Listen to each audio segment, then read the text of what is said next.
Welcome friends. पिछली video में हमने एमएस ऑफिस का पूरा क्वेश्चन जो है वो देख लिया था, जो प्रीवियस ईयर में पूछा गया है या जो पूछा जा सकता है।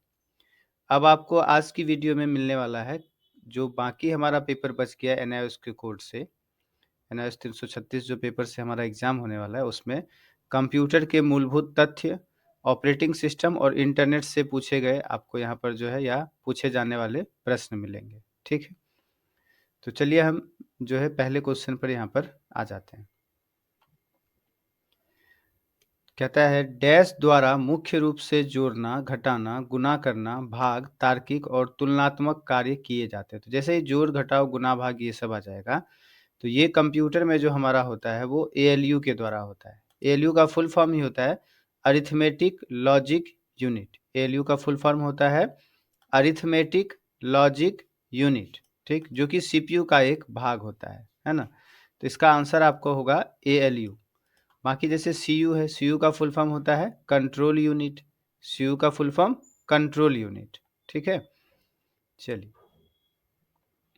2 नंबर में है एएलयू और सीयू को संयुक्त रूप से क्या कहा जाता है। तो देखिए एएलयू और सीयू को संयुक्त रूप से कहा जाता है सेंट्रल प्रोसेसिंग यूनिट, यानी शॉर्ट फॉर्म हुआ सीपीयू। सीपीयू का ही फुल फॉर्म होता है सीपीयू। सीपीयू का ही फुल फॉर्म होता है सेंट्रल प्रोसेसिंग यूनिट। तो एएलयू और सीयू को संयुक्त रूप से सेंट्रल प्रोसेसिंग यूनिट कहा जाता है। ठीक है, अब यहाँ जैसे ऑप्शन में है कंट्रोल यूनिट, तो यही सीयू का फुल फॉर्म हो गया कंट्रोल यूनिट। और अरिथमेटिक लॉजिक यूनिट ये किसका फुल फॉर्म हो गया, एएलयू का हो गया। ठीक है,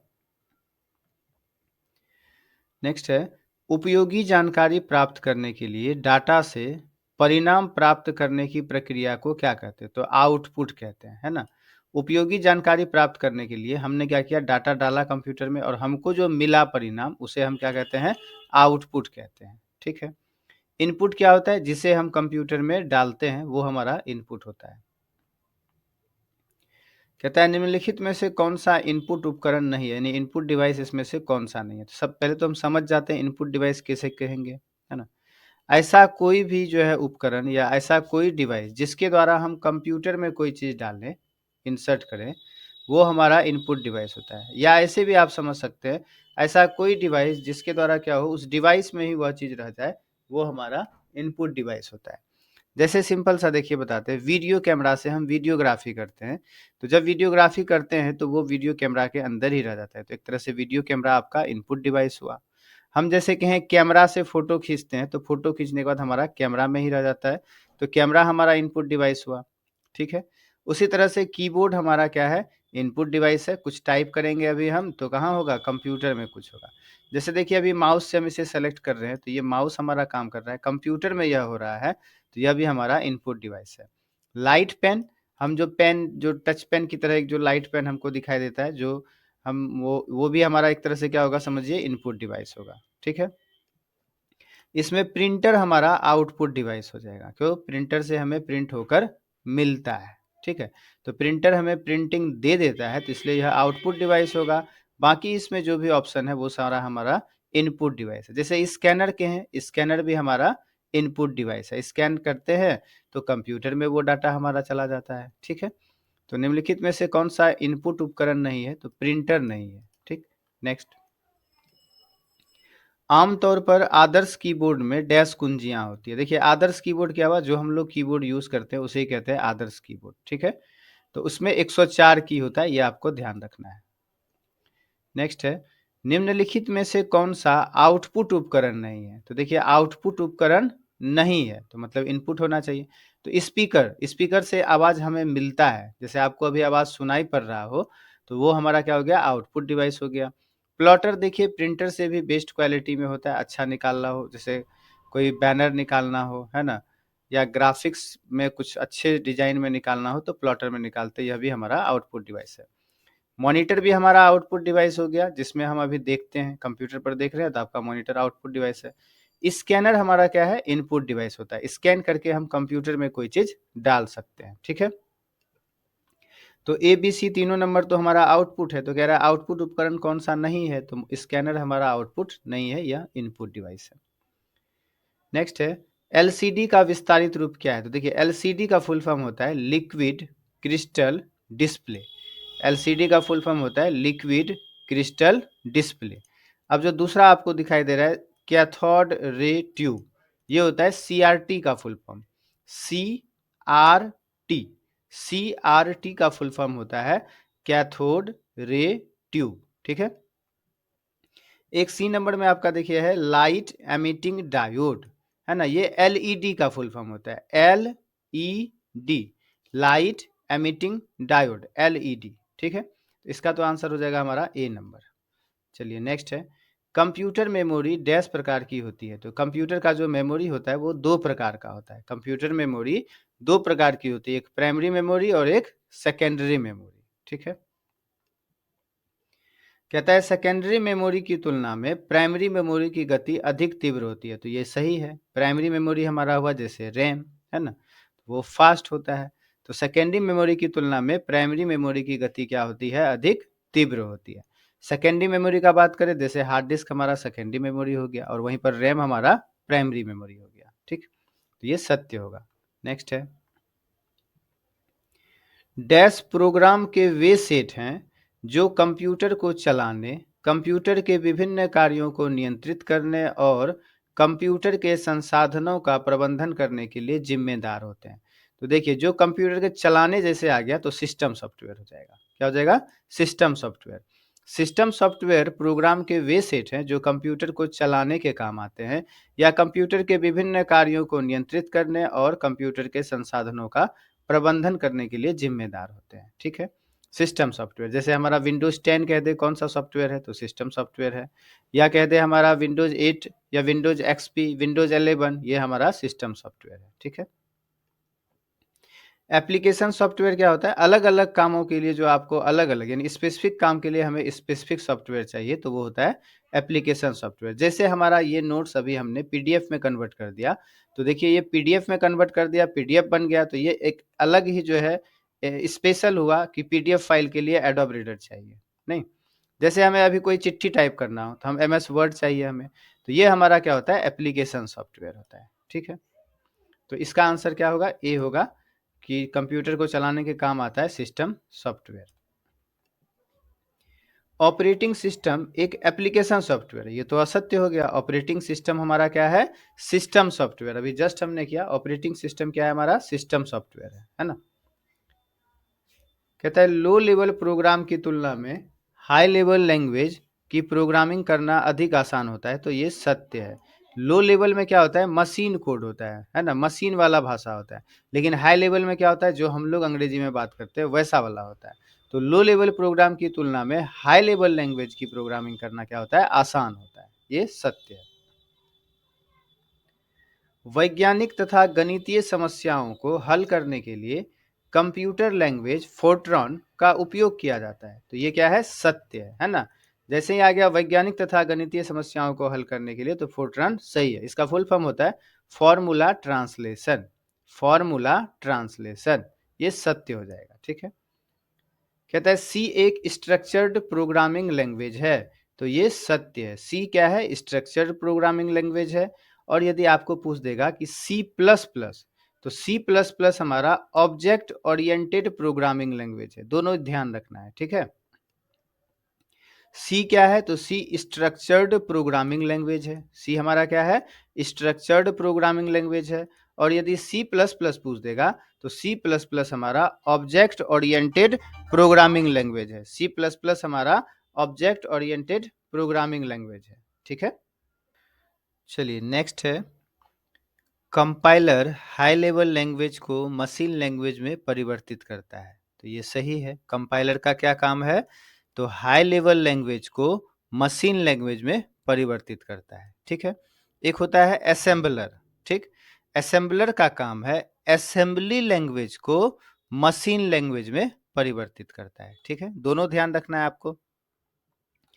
कंपाइलर का क्या काम है, हाई लेवल लैंग्वेज को मशीन लैंग्वेज में परिवर्तित करता है, ये तो सही है ना।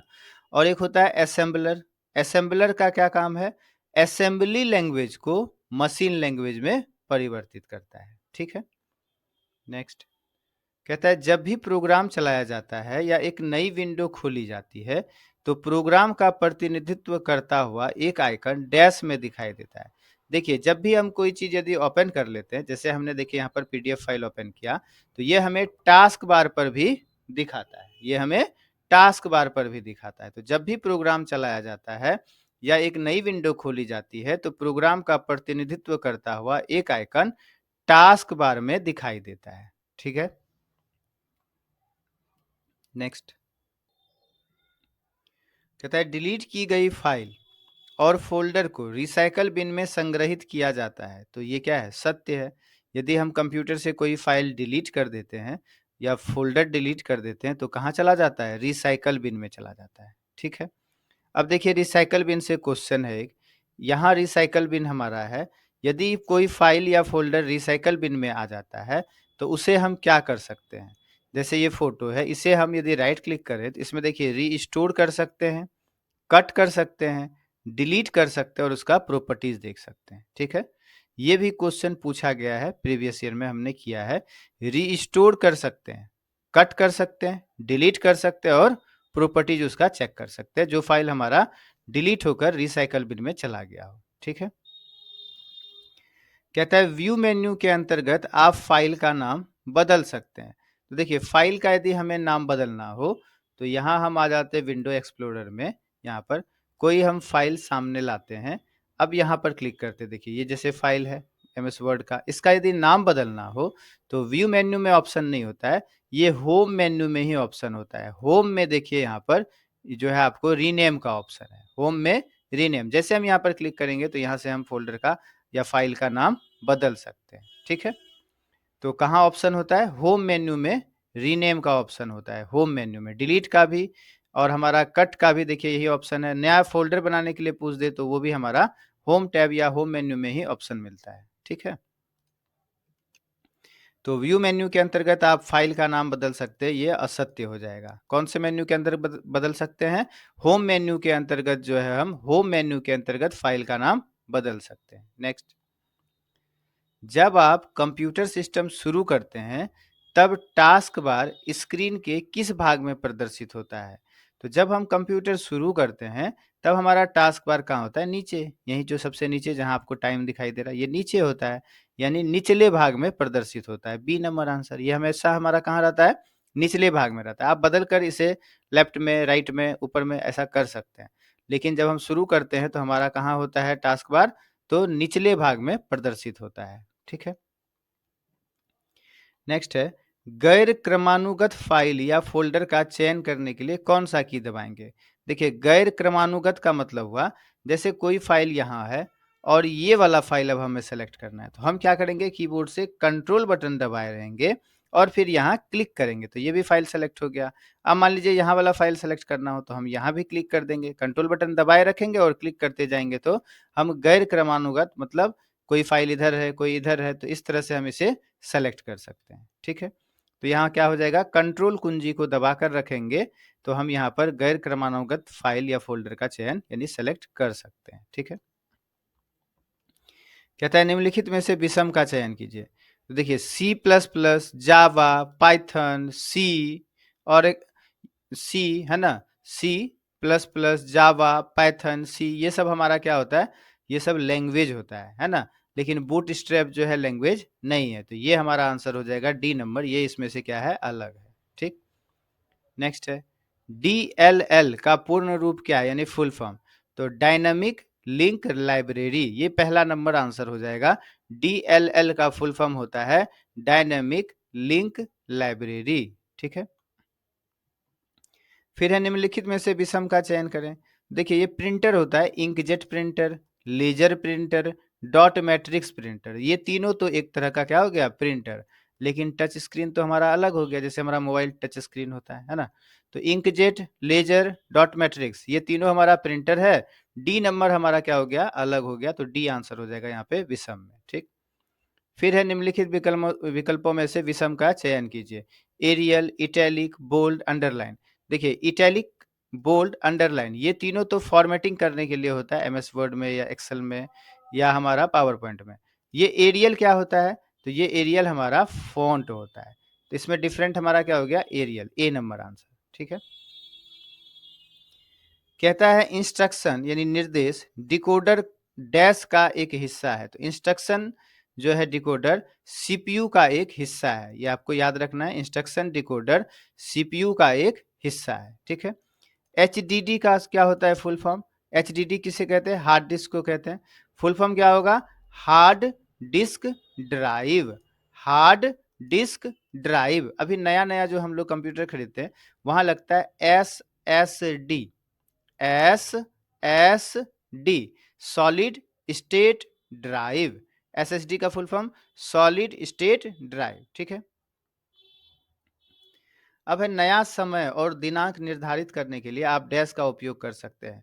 आपको डेट टाइम यदि कंप्यूटर में चेंज करना है तो हम सीधा सा कंट्रोल पैनल में चले जाएंगे और वहां से डेट टाइम बदल सकते हैं। तो नया समय और दिनांक निर्धारित करने के लिए आप कंट्रोल पैनल का उपयोग कर सकते हैं, ठीक। ये सब क्वेश्चन आपको बस याद रखना है, इसका प्रैक्टिकल हम अभी नहीं कर रहे हैं, है ना। पिछले वीडियो में हमने वहां पर जो MS ऑफिस का जो हमने किया था उसका हम प्रैक्टिकल किए थे, ठीक है। तो विंडोज XP होम वर्जन संस्करण के लिए निम्नलिखित में से कौन सी सुविधा उपलब्ध नहीं होती है?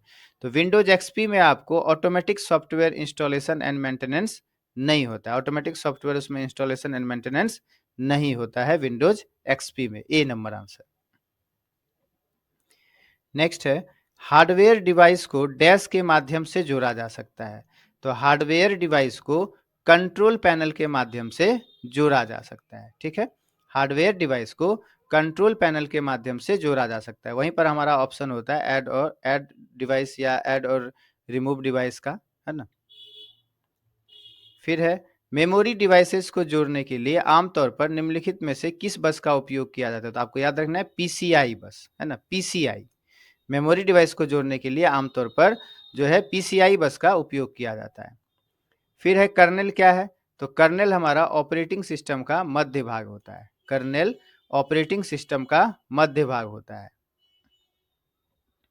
USB 2.0 डैश के उच्चतम अंतरण दर को सपोर्ट करता है। मतलब USB 2.0 यदि हमारा मान लीजिए पेन ड्राइव हो, उसमें हाईएस्ट जो ट्रांसफर रेट होगा डाटा ट्रांसफर का वो कितना होगा? वो आपको याद रखना है 480 MB पर सेकेंड होता है ना, मेगाबिट पर सेकेंड होता है। 480 मेगाबिट पर सेकेंड होता है USB 2.0 में, ठीक है। फिर है www यानी world wide web. World wide web browsing के लिए डैश प्रोटोकॉल का उपयोग किया जाता है। तो वर्ल्ड वाइड वेब ब्राउजिंग के लिए HTTP प्रोटोकॉल का उपयोग किया जाता है। HTTP का फुल फॉर्म क्या होता है? Hyper text transfer protocol. Hypertext transfer protocol. अब यहाँ एक ऑप्शन है FTP, ये भी प्रोटोकॉल है। तो FTP का फुल फॉर्म होता है फाइल ट्रांसफर प्रोटोकॉल। मतलब फाइल ट्रांसफर के लिए ये जो है आपको यूज होता है, फाइल ट्रांसफर प्रोटोकॉल। एक है देखिए SMTP, ये होता है सिंपल मेल ट्रांसफर प्रोटोकॉल। ये मेल में हमारा मेल जो भेजते हैं उसमें यूज होता है ये protocol SMTP, simple mail transfer protocol. Next है निम्नलिखित में से कौन सा डिवाइस या उपकरण गेमिंग पर्पस के लिए अधिकतर उपयोग किया जाता है? तो ये आपको ध्यान रखना है, जॉयस्टिक। जॉयस्टिक होता है गेमिंग पर्पस के लिए। जिस तरह से हम माउस यूज करते हैं उसी तरह से वहां क्या होता है? जॉयस्टिक होता है, ठीक है।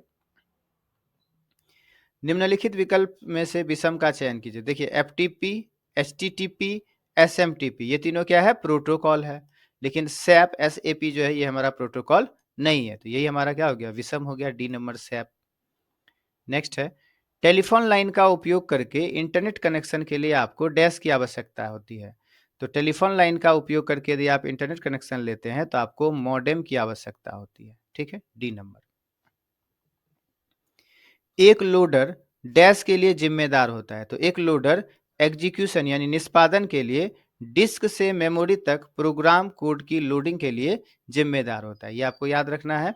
एक लोडर एग्जीक्यूशन यानी निष्पादन के लिए डिस्क से मेमोरी तक प्रोग्राम कोड की लोडिंग के लिए जिम्मेदार होता है, ठीक है। नेक्स्ट है 202.121.75.96 यह एक डैश IP एड्रेस है।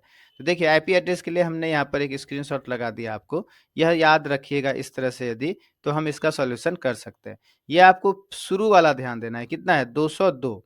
यहाँ पर देखिए कि कौन से क्लास में आपको 202 नजर आएगा।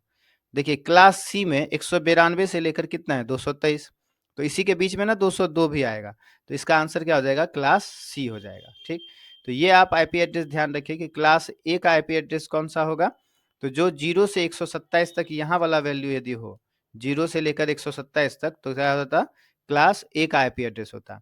और फिर यदि यहाँ जहाँ 202 यहाँ पर है क्वेश्चन में, यहाँ यदि 128 से लेकर 191 तक होता तो हमारा क्लास बी का आईपी एड्रेस होता। और जहां 202 लिखा वहां पर यदि आपका 192 से लेकर 223 तक हो तो ये हमारा क्लास सी का आईपी एड्रेस होता। तो यहाँ पर देखिए 192 और 223 के ही बीच में हमारा क्या आएगा 202 आएगा, इसका आंसर हो जाएगा क्लास सी। और फिर क्लास डी में क्या होता है 224 से लेकर 239 तक यदि यहाँ पर वैल्यू होता तो वो हमारा क्लास डी का आईपी एड्रेस होता। और फिर क्लास ई में है 240 से लेकर 254, यानी 241 हो या 252 हो 253 हो, यदि यहाँ शुरुआत में लिखा होता तो वो क्लास ई का आईपी एड्रेस होता। ठीक, तो इसे आप इसका जो है ये स्क्रीनशॉट ले लीजिए, इसे ध्यान में रखने के लिए, है ना, 2-4 बार पढ़ने से ध्यान में रहेगा, तो हम ये आईपी एड्रेस वाला क्वेश्चन सॉल्व कर सकते हैं। ठीक है, चलिए अब है हमारा क्वेश्चन नंबर 38। कहता है आईएसपी का विस्तारित रूप क्या है, तो आईएसपी का फुल फॉर्म होता है इंटरनेट सर्विस प्रोवाइडर। हम जैसे किसी कंपनी का इंटरनेट यूज करते हैं, तो जो कंपनी हुआ जैसे एयरटेल हो गया, जियो हो गया, है ना, तो जो भी कंपनी का हम इंटरनेट यूज करते हैं वही हमारा क्या हुआ, जो कंपनी हमें इंटरनेट दे रही है वो हमारा प्रोवाइडर हुआ। तो आईएसपी का विस्तारित रूप हुआ इंटरनेट सर्विस प्रोवाइडर। ठीक है, नेक्स्ट है आईएसडीएन का विस्तारित रूप क्या है, तो आईएसडीएन का फुल फॉर्म होता है integrated services digital network. ISDN का फुल फॉर्म होता है इंटीग्रेटेड सर्विसेज डिजिटल नेटवर्क। ठीक है, नेक्स्ट, ये सब हमें याद करना पड़ेगा, ध्यान रखना पड़ेगा, है ना। डेटा नेटवर्किंग के संबंध में नियमों और कन्वेक्शन का एक औपचारिक सेट जो यह नियंत्रित करता है कि कंप्यूटर किस तरह से एक नेटवर्क माध्यम पर सूचनाओं का आदान प्रदान करते हैं, डैश के रूप में जाने जाते हैं। तो ये किसके रूप में जाने जाते हैं, प्रोटोकॉल के रूप में, प्रोटोकॉल, है ना, प्रोटोकॉल।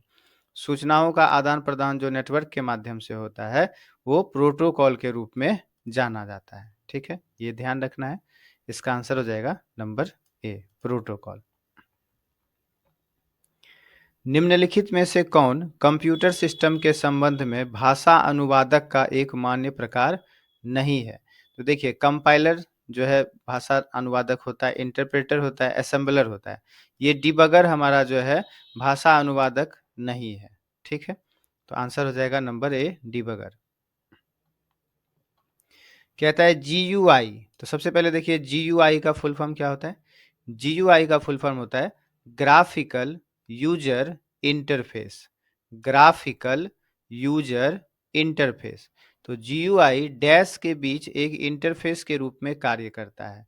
तो जीयूआई प्रयोगकर्ता यानी हम यूजर, है ना, और हार्डवेयर के बीच में क्या करता है, एक इंटरफेस के रूप में काम करता है।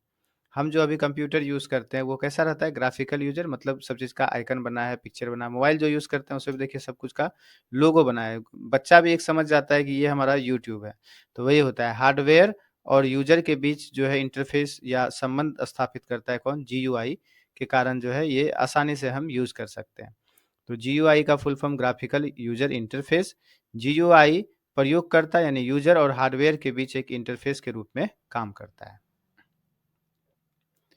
फिर है डैश लिंक किए गए दस्तावेजों या पृष्ठों का एक संग्रह है जो लाखों कंप्यूटरों पर संग्रहित यानी स्टोर होता है और पूरे इंटरनेट पर फैला हुआ है। तो यहाँ क्या हो जाएगा हमारा www यानी world wide web. World wide web जो है, वर्ल्ड वाइड वेब यानी www number, world wide web link किए गए दस्तावेजों या पृष्ठों का एक संग्रह है जो लाखों कंप्यूटर पर स्टोर होता है और पूरे इंटरनेट पर फैला हुआ है। ठीक है,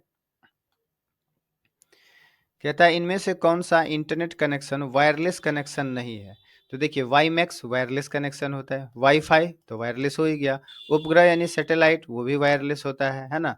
लीज्ड लाइन, तो जैसे ही लीज्ड लाइन हो गया जो जमीन के नीचे से तार आता है तो वो जो है वायरलेस कनेक्शन नहीं हुआ, है ना।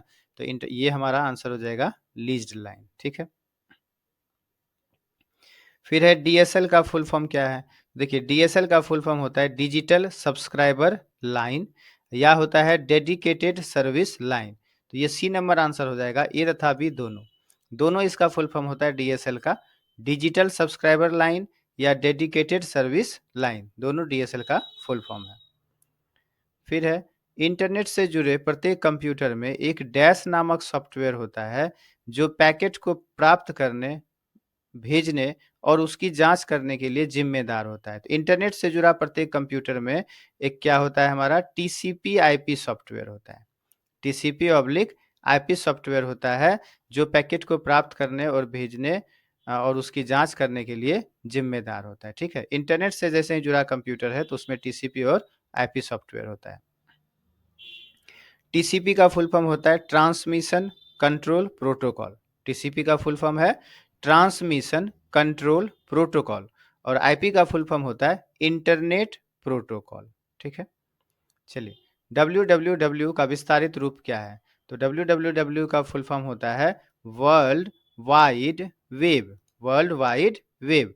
आपको पूछ देगा www का आविष्कारक कौन, तो Tim Berners Lee. Tim Berners Lee www के आविष्कारक हैं। www के आविष्कारक हैं टिम बर्नर्स ली और इसका फुल फॉर्म होता है वर्ल्ड वाइड वेब। कहता है टास्क बार में एक प्रोग्राम को शामिल किया जाता है। ठीक है, टास्क बार ये नीचे जो हमारा ये होता है जहाँ टाइम डेट आपको दिखा रहा है और जो एप्लीकेशन हमारा ओपन है या जो एप्लीकेशन इस पर है वो दिखा रहा है। तो यदि आप टास्क बार में प्रोग्राम शुरू करना चाहते हैं तो आपको इसके आइकन पर क्या करने की आवश्यकता है। तो यहाँ से यदि हमें किसी जो है प्रोग्राम को खोलना हो तो बस हम क्लिक करेंगे तो ये हमारा खुल जाएगा। ठीक है, क्लिक करेंगे तो खुल जाएगा, मतलब सिंगल क्लिक आंसर हो जाएगा। ठीक है, अच्छा यही यदि हमें पूछ देता डेस्कटॉप पर, यहाँ तो टास्क बार था, यदि कहता डेस्कटॉप पर एक प्रोग्राम को शामिल किया जाता है, यदि आप डेस्कटॉप से प्रोग्राम शुरू करना चाहते हैं तो आपको इसके आइकन पर क्या करना होगा। तो यदि हम डेस्कटॉप से यहाँ पर से जो कोई आइकन यदि खोलना चाहते हैं कोई प्रोग्राम, तो यहाँ आकर हमें क्या करना होगा, डबल क्लिक करना होगा। जैसे डबल क्लिक करेंगे तो ये एप्लीकेशन हमारा देखिए खुलने लगेगा। ठीक है, तो डेस्कटॉप पर यदि कोई आइकन बना है तो उसके लिए हमें डबल क्लिक करना होता है और टास्क बार पर बना है तो सिंगल क्लिक करना पड़ता है। नेक्स्ट है कौन सा भाषा प्रोसेसर उच्च स्तर पर लिखे गए प्रोग्राम को मशीन भाषा में पंक्ति दर पंक्ति रूपांतरित करता है ना। तो लाइन बाय लाइन रूपांतरित करने के लिए होता है इंटरप्रेटर यानी दुभाषिया, है ना। लाइन बाय लाइन, पंक्ति दर पंक्ति जैसे आ गया तो हमारा आंसर क्या हो गया, दुभाषिया यानी इंटरप्रेटर। कौन सा भाषा प्रोसेसर उच्च स्तर पर लिखे गए प्रोग्राम को मशीन भाषा में पंक्ति दर पंक्ति रूपांतरित करता है, तो क्या आंसर हो जाएगा, दुभाषा यानी इंटरप्रेटर। ठीक है, वर्ल्ड वाइड वेब इलेक्ट्रॉनिक दस्तावेजों का एक संग्रह है। तो देखिए ये भी क्वेश्चन हो गया, इलेक्ट्रॉनिक दस्तावेजों का संग्रह क्या कहलाता है, वर्ल्ड वाइड वेब यानी www। तो वर्ल्ड वाइड वेब इलेक्ट्रॉनिक दस्तावेजों का एक संग्रह है जिन्हें डैश भी कहा जाता है, जो एक मकड़ी की जाल की तरह एक साथ जुड़े होते हैं। तो वर्ल्ड वाइड वेब इलेक्ट्रॉनिक दस्तावेज का संग्रह है जिसे वेब पेज भी कहा जाता है, जिसे वेब पेज भी कहा जाता है, जो एक मकड़ी की जाल की तरह एक साथ जुड़े होते हैं। तो वर्ल्ड वाइड वेब जो इलेक्ट्रॉनिक दस्तावेज का संग्रह है उसको वेब पेज भी कहा जाता है। ठीक है, नेक्स्ट है डैश में फाइलों का समूह या अन्य फोल्डर होते हैं। तो देखिए फोल्डर में हमारा फाइलों का अन्य समूह या फोल्डर होता है। फोल्डर में फाइलों का समूह या अन्य फोल्डर होता है। फोल्डर के अंदर हम फाइल भी रख सकते हैं और फोल्डर भी रख सकते हैं। ठीक है, नेक्स्ट है डैश को रोम में संग्रहित किया जाता है। सबसे पहले रोम का फुल फॉर्म क्या होता है, read only memory. Read only memory. तो डैश को रोम में संग्रहित किया जाता है, बायोस को रोम में संग्रहित किया जाता है। बायोस का फुल फॉर्म होता है basic input output system. Basic input output system. ठीक है, तो इसका आंसर हो गया बायोस। अब यदि एस रैम का फुल फॉर्म पूछ दे तो देखिए एस से होता है स्टैटिक, एस से स्टैटिक, तो static random access memory. Static random access memory. उसी तरह से डी रैम का, डी से होता है dynamic, dynamic random access memory, dynamic random access memory. अब देखिए पी रोम का क्या होगा, तो रोम का हमने बताया था रीड ओनली मेमोरी, तो यहाँ पे पी रोम है तो programmable, programmable read only memory. ठीक है। डॉस का फुल फॉर्म क्या होता है, तो डॉस का फुल फॉर्म होता है disc operating system, disc operating system. Number A, निम्नलिखित में से कौन सा आउटपुट डिवाइस है, तो देखिए आउटपुट डिवाइस क्या होगा, जिसके थ्रू हमें कुछ मिले, कंप्यूटर में नहीं, हमको कुछ मिल जाएगा तो, या हमको दिखाई देगा तो आउटपुट डिवाइस। तो यहाँ पर देखिए वीडीयू, विजुअल डिस्प्ले यूनिट, जैसे हमारा टीवी हो या मॉनिटर हो, तो यही तो आउटपुट डिवाइस है। जॉयस्टिक इनपुट डिवाइस है, जो गेम खेलने में यूज होता है। माउस, हम अभी जो माउस चला रहे हैं इस तरह से कंप्यूटर में काम हो रहा है, तो इनपुट डिवाइस है। कीबोर्ड, हम अभी कुछ टाइप करेंगे तो यहाँ टाइप होगा, तो ये भी हमारा क्या है, इनपुट डिवाइस है। तो ये तीनों इनपुट डिवाइस है, बाकी वीडीयू हमारा क्या हो जाएगा, ए नंबर आउटपुट डिवाइस होगा। ठीक है। नेक्स्ट है, डैश एक कंप्यूटर है जिसमें वेब पेजों को संग्रहित किया जाता है। यह उपयोगकर्ताओं से अनुरोध को स्वीकार करता है और उन्हें वेब पेज प्रदान करता है। तो देखिए वेब सर्वर, वेब सर्वर एक कंप्यूटर है। वेब सर्वर क्या होता है, एक कंप्यूटर होता है जिसमें वेब पेजों को संग्रहित किया जाता है। यह उपयोगकर्ताओं से अनुरोध को स्वीकार करता है, हम कोई वेबसाइट का एड्रेस लिखते हैं और उन्हें वह वेब पेज प्रदान कर देता है। ठीक है, हमें वह जो है वेबसाइट वहां पर दिखला देता है। तो इसका आंसर हो जाएगा वेब सर्वर। नेक्स्ट है, निम्नलिखित में से किस वर्ग के डिवाइस को माइक्रो कंप्यूटर में शामिल नहीं किया गया है, तो देखिए सुपर कंप्यूटर को माइक्रो कंप्यूटर में शामिल नहीं किया गया है, सुपर कंप्यूटर को माइक्रो कंप्यूटर में शामिल नहीं किया गया, ए नंबर आंसर। ईमेल का विस्तारित रूप क्या है, तो इलेक्ट्रॉनिक मेल होता है, बी नंबर आंसर होगा। ध्यान से देखिए, है ना, इलेक्ट्रिक है उधर ए में, है ना, बी नंबर आंसर हो जाएगा हमारा इलेक्ट्रॉनिक मेल। ईमेल का विस्तारित रूप होता है इलेक्ट्रॉनिक मेल। ठीक है। अब है HTML एक भाषा है। HTML का सबसे पहले देखिए फुल फॉर्म क्या होता है, hyper text markup language, hyper text markup language एक भाषा है जिसमें कुछ महत्वपूर्ण शब्द होते हैं जिन्हें डैश कहा जाता है, जिसका उपयोग वेब पर दस्तावेज लिखने के लिए किया जाता है। तो HTML एक भाषा है जिसमें कुछ महत्वपूर्ण शब्द होते हैं जिसे टैग कहा जाता है, ए नंबर आंसर, है ना, जिसे क्या कहा जाता है, टैग कहा जाता है। HTML में जो कुछ महत्वपूर्ण शब्द होते हैं उसे क्या कहते हैं, टैग कहते हैं। ठीक है। GUI का फुल फॉर्म क्या है, graphical user interface, graphical user interface. प्रत्येक वेब पेजों का अपना एक विशिष्ट डैश होता है जो सर्वर पर उसके स्थान की पहचान करता है। तो जैसे हम लोगों का घर का पता होता है, वैसे ही हर एक वेबसाइट का क्या होता है, एक एड्रेस होता है ना। तो प्रत्येक वेब पेजों का अपना एक विशिष्ट URL होता है। ठीक, URL का फुल फॉर्म भी देखिए यहाँ दिया है, uniform resource locator, uniform resource locator.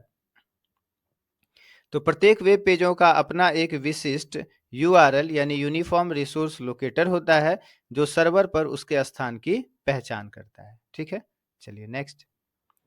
HTTP का विस्तारित रूप क्या है, तो hypertext transfer protocol, hypertext transfer protocol, a number. Next है, एक कार्यात्मक कंप्यूटर सिस्टम बनाने के लिए हार्डवेयर के हिस्सों को इकट्ठा करने के बाद, सही बात है, कंप्यूटर यदि हमें पहले खरीदना है, कीबोर्ड खरीदे, माउस खरीदे, CPU लिए, मॉनिटर लिए, ये सब हम हार्डवेयर ले लिए। अब इसके बाद शुरू करने के लिए, कार्य शुरू करना है आपको, तो आपको किस सॉफ्टवेयर को सबसे पहले इंस्टॉल करना होता है, तो सबसे पहले हम ऑपरेटिंग सिस्टम इंस्टॉल करते हैं, जिसे आप विंडोज 7, विंडोज 8, विंडोज 10, विंडो 11 या लिनक्स, यूनिक्स, ये सब हमारा क्या हुआ, ऑपरेटिंग सिस्टम हुआ। ठीक है, तो ये पहले इंस्टॉल करते हैं, तब जाकर हम जो है कोई सॉफ्टवेयर उसमें इंस्टॉल करते हैं। तो इसका आंसर नंबर क्या हो जाएगा, ए, ऑपरेटिंग सिस्टम। नेक्स्ट कहता है डॉट मैट्रिक्स प्रिंटर की गति को डैश में मापा जाता है, तो यही ए नंबर आंसर होगा। डॉट मैट्रिक्स प्रिंटर की गति को CPS में मापा जाता है। CPS का क्या होता है फुल फॉर्म, कैरेक्टर्स प्रति सेकेंड या कैरेक्टर्स पर सेकेंड। तो डॉट मैट्रिक्स प्रिंटर की गति को कैरेक्टर्स प्रति सेकेंड में मापा जाता है, या डॉट मैट्रिक्स प्रिंटर की गति को सीपीएस में मापा जाता है। ठीक है। हाँ, नेक्स्ट है डैश एक 32 बीट यानी 32 बीट संख्यात्मक पता है जिसका उपयोग इंटरनेट पर कंप्यूटर दर्शाने के लिए किया जाता है, मतलब कंप्यूटर का पता करने के लिए कौन से कंप्यूटर पे काम हो रहा है। तो आईपी एड्रेस एक 32 बीट संख्यात्मक पता है जिसका उपयोग इंटरनेट पर कंप्यूटर दर्शाने के लिए किया जाता है। ठीक है, चलिए नेक्स्ट। कहता है डैश एक सॉफ्टवेयर प्रोग्राम है जो उपयोगकर्ताओं यानी यूजर्स यानी हम लोग को वर्ल्ड वाइड वेब तक पहुंचने और नेविगेट करने की अनुमति देता है। तो ये आंसर हो जाएगा हमारा ब्राउजर। ब्राउजर क्या है? एक सॉफ्टवेयर प्रोग्राम है जिसकी सहायता से हम इंटरनेट का यूज कर सकते हैं, है ना।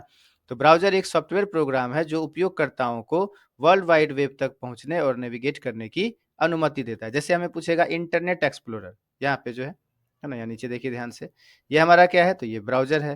कहेगा यहाँ मोजिला फायरफॉक्स क्या है? ब्राउजर है। यहाँ कहेगा गूगल क्रोम क्या है? ब्राउजर है ना। तो इसे ही हम कहते हैं ब्राउजर। इसके मदद से ही हम जो है इंटरनेट पर कोई चीज सर्च करते हैं। HTML का विस्तारित रूप क्या है?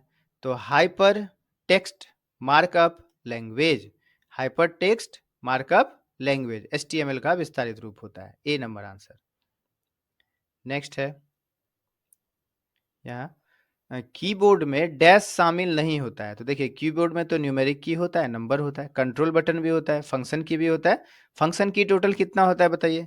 F1 से लेकर F12 तक, यानी 12 फंक्शन की, यानी 12 फंक्शन की होता है। F1 F2 F3 करके F12 तक फंक्शन की होता है। ठीक है। तो माउस हमारा कीबोर्ड में शामिल नहीं होता है। माउस तो हम अलग से यूज करते हैं, तो कीबोर्ड में माउस शामिल नहीं होता है। अब नेक्स्ट है लेन का विस्तारित रूप क्या है? तो लेन का फुल फॉर्म होता है लोकल एरिया नेटवर्क। लेन का फुल फॉर्म होता है लोकल एरिया नेटवर्क। ठीक है। चलिए अब हम नए क्वेश्चन पर यहाँ आते हैं। नेक्स्ट यहाँ है 241.1.2.234 क्लास डैश का आईपी एड्रेस है। देखिए आईपी एड्रेस के लिए हमने पहले भी बताया था, यहाँ जो 241 है ना, ये आपको ध्यान देना है यहाँ पर किस में हमारा मिल रहा है। तो 241 किस में आएगा? यहाँ पर ध्यान देखिए अंतिम वाले में, क्लास ई में 240 से 254।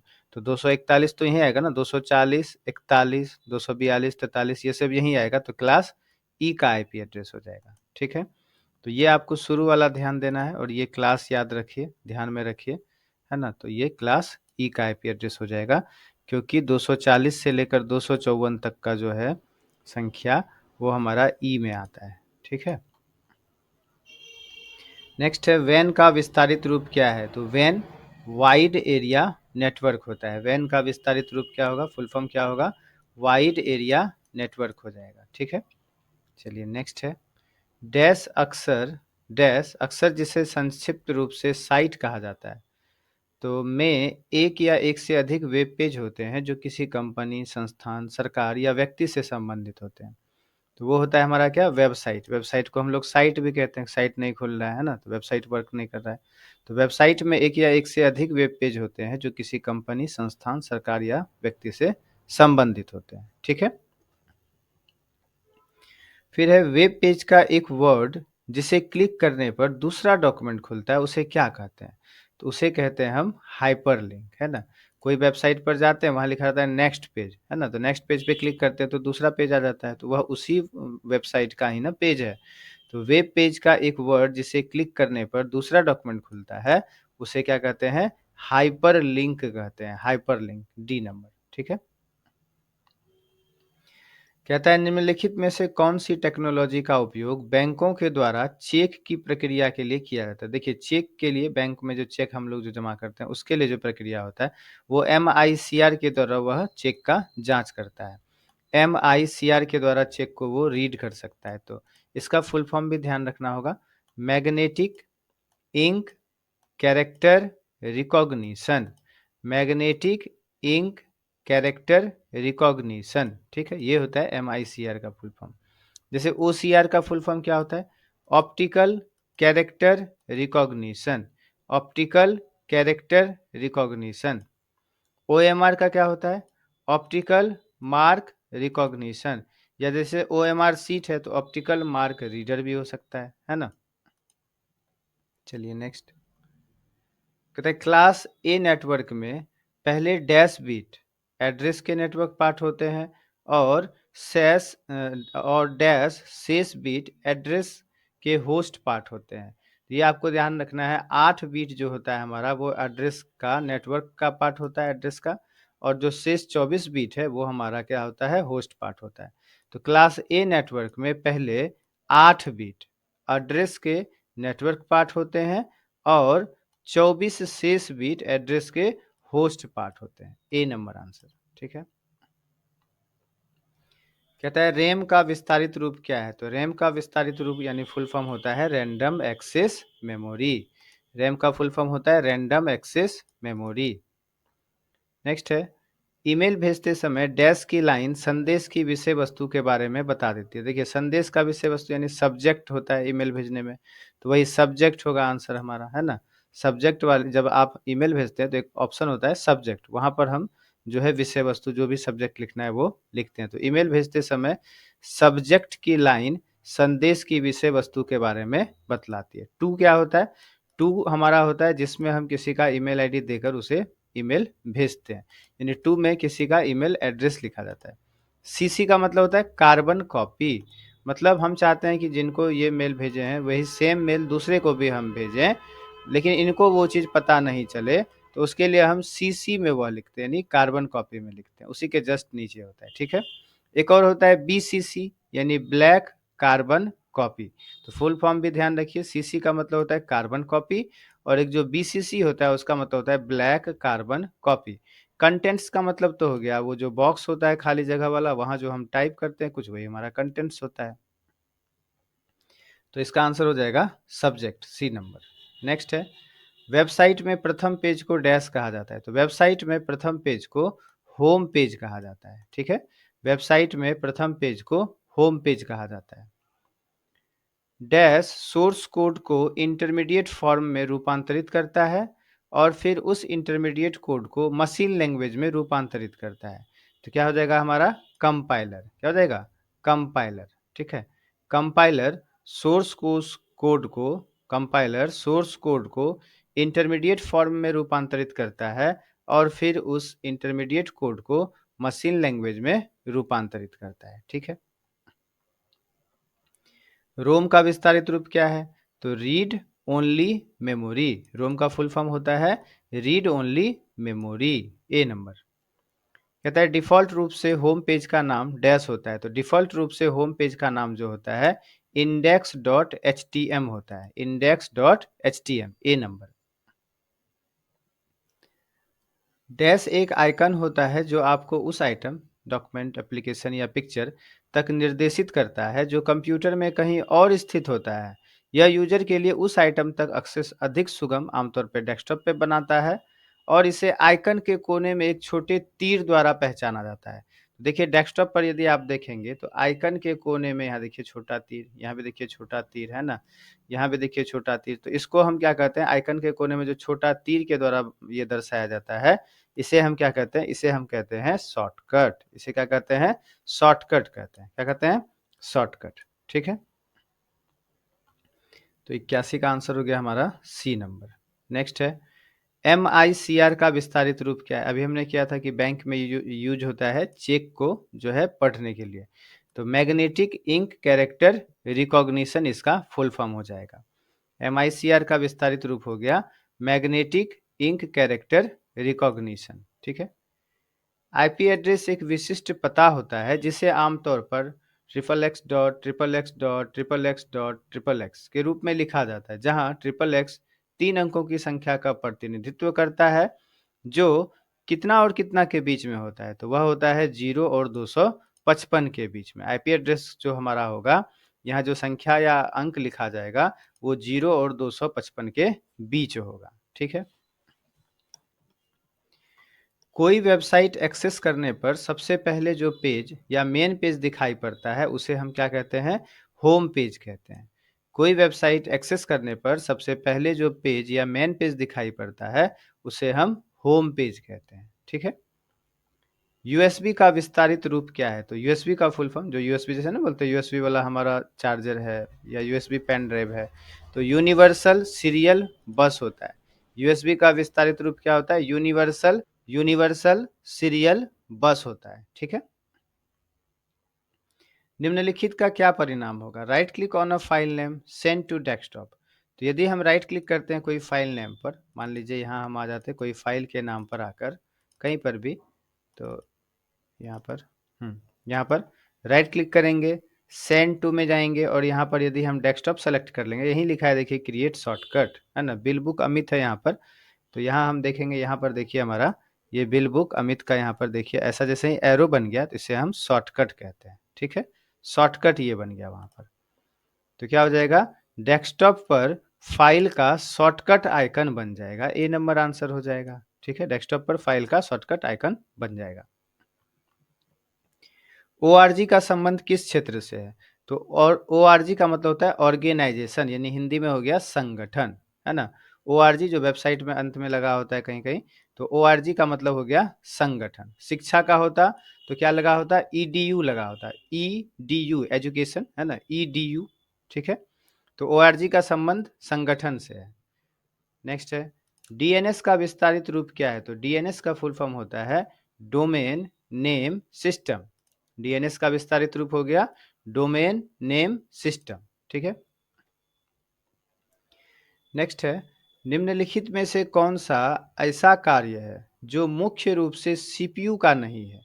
तो देखिए सीपीयू का मुख्य रूप से जो कार्य नहीं है, ए नंबर ही है, ग्राफिकल प्रोसेसिंग करना। ये सीपीयू का मुख्य कार्य नहीं है। ग्राफिकल प्रोसेसिंग करना सीपीयू का मुख्य कार्य नहीं है। बाकी जो ऑप्शन में है यह हमारा सीपीयू का मुख्य कार्य होता है, जैसे प्राइमरी स्टोरेज या मेन मेमोरी के साथ निकटता के साथ इंटरेक्ट करना।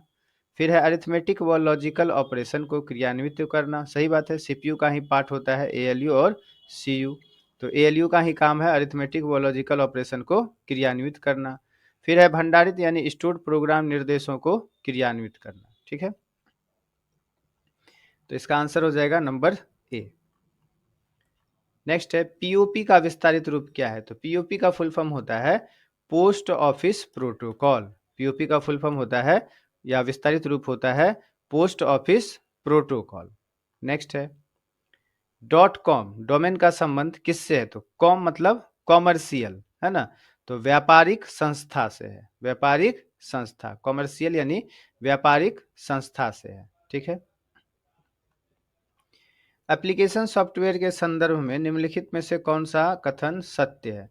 तो एप्लीकेशन सॉफ्टवेयर यह विशिष्ट उद्देश्य वाला सॉफ्टवेयर होता है जिसका उपयोग विशिष्ट कार्य करने के लिए किया जाता है। यही आंसर हो जाएगा हमारा, है ना। एप्लीकेशन सॉफ्टवेयर क्या होता है? तो विशिष्ट उद्देश्य वाला सॉफ्टवेयर होता है जिसका उपयोग विशिष्ट कार्य करने के लिए किया जाता है। ठीक है, नेक्स्ट है, कंप्यूटर नेटवर्क कार्ड और नेटवर्क राउटर को कनेक्ट करने वाली केबल को क्या कहा जाता है? देखिए कंप्यूटर नेटवर्क कार्ड और नेटवर्क राउटर को कनेक्ट करने वाली केबल को RJ45 कहा जाता है। RJ45 यानी रजिस्टर्ड जैक 45, जो हम सीपीयू बॉक्स के पीछे जो केबल लगाते हैं ब्रॉडबैंड कनेक्शन वाला, वो होता है हमारा RJ45 यानी रजिस्टर्ड जैक 45। ठीक है, नेक्स्ट है, बायोस का विस्तारित रूप क्या है? तो बायोस का फुल फॉर्म होता है basic input output system. BIOS का विस्तारित रूप बेसिक इनपुट आउटपुट सिस्टम। ठीक है, नेक्स्ट है, कहता है वायरलेस नेटवर्क का इस्तेमाल करते समय SSID इनमें से किसे निरूपित करता है? तो इनमें से किसे निरूपित करता है? ए नंबर को, unique identifier of a wireless network. Unique identifier of a wireless network, इसी को निरूपित करता है कौन? SSID। ठीक है, निम्नलिखित में से किन्हें लो लेवल लैंग्वेज के रूप में परिभाषित किया जा सकता है? देखिए जो बेसिक है कोबोल है, फोर्ट्रॉन, ये हमारा हाई लेवल लैंग्वेज हो गया। रूबी भी हाई लेवल हो गया, C++ भी हाई लेवल लैंग्वेज हो गया। ये जो असेंबली लैंग्वेज है ये हमारा लो लेवल लैंग्वेज है। तो डी नंबर आंसर हो जाएगा असेंबली। ठीक है, नेक्स्ट है, डैश जुड़ी हुई हार्डवेयर डिवाइस तथा ऑपरेटिंग सिस्टम के मध्य आवश्यक रूप से निर्बाध कम्युनिकेशन की सुविधा देता है। तो डिवाइस ड्राइवर जुड़ी हुई हार्डवेयर डिवाइस तथा ऑपरेटिंग सिस्टम के मध्य आवश्यक रूप से निर्बाध कम्युनिकेशन की सुविधा देता है। ठीक, जैसे हम कंप्यूटर के साथ जो है प्रिंटर इंस्टॉल करते हैं, तो जो प्रिंटर हमने इंस्टॉल किया वही हमारा क्या हुआ, प्रिंटर का डिवाइस का ड्राइवर हुआ, उसे ही डिवाइस ड्राइवर कहते हैं। ठीक, तो ए नंबर आंसर हो जाएगा डिवाइस ड्राइवर। नेक्स्ट है, विंडोज एक्सपी में डैश बटन होते हैं जो आपको सामान्य टूलों तथा वर्तमान में चल रहे प्रोग्रामों तक त्वरित एक्सेस देते हैं। तो देखिए, ये विंडोज एक्सपी पूछे, चाहे विंडोज 8 पूछे, चाहे विंडोज 10 पूछे, चाहे विंडोज 11 पूछे या विंडोज 7 पूछे, सब में होता है नीचे यहाँ पर टास्क बार। टास्क बार पर ही हम जो अभी काम कर रहे हैं वो दिखलाता है, टाइम, डेट या और कुछ जो हम आइकन यहाँ पर जो एप्लीकेशन का होता है वो यहाँ पर रख देते हैं, जिसे सिंगल क्लिक करने से खुल जाता है। ठीक है, तो इसका आंसर हो जाएगा टास्क बार। टास्क बार क्या करता है? टास्क बार आपको सामान्य टूलों तथा वर्तमान में चल रहे प्रोग्रामों तक बहुत जल्दी जो है एक्सेस प्रदान करता है, क्लिक करेंगे बस खुल जाता है। ठीक है, नेक्स्ट है इनपुट आउटपुट। इनपुट आई ओ का मतलब हुआ input output. Input output device सीधे मदरबोर्ड से जुड़े इलेक्ट्रॉनिक मॉड्यूल से जुड़े होते हैं, जिन्हें डैश कहा जाता है। तो जिन्हें क्या कहा जाता है? डिवाइस कंट्रोलर कहा जाता है। क्या कहा जाता है? डिवाइस कंट्रोलर कहा जाता है ना। इनपुट आउटपुट डिवाइस सीधे मदरबोर्ड से जुड़े इलेक्ट्रॉनिक मॉड्यूल से जुड़े होते हैं, जिन्हें डिवाइस कंट्रोलर कहा जाता है। ठीक है, नेक्स्ट है, निम्नलिखित में से कौन सा एक आउटपुट डिवाइस नहीं है? तो देखिए, आउटपुट डिवाइस नहीं है यानी इनपुट डिवाइस है, तो आउटपुट डिवाइस पहले कौन सा होता है? जिसके द्वारा हमें कुछ प्राप्त हो या हमें कुछ दिखाई दे, वो हमारा आउटपुट डिवाइस होता है।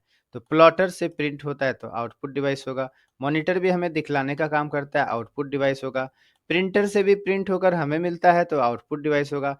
स्कैनर से लेकिन स्कैन करने पर कंप्यूटर में कुछ चला जाता है, तो यह हमारा आउटपुट डिवाइस नहीं है, यह इनपुट डिवाइस है। इसका आंसर हो जाएगा स्कैनर।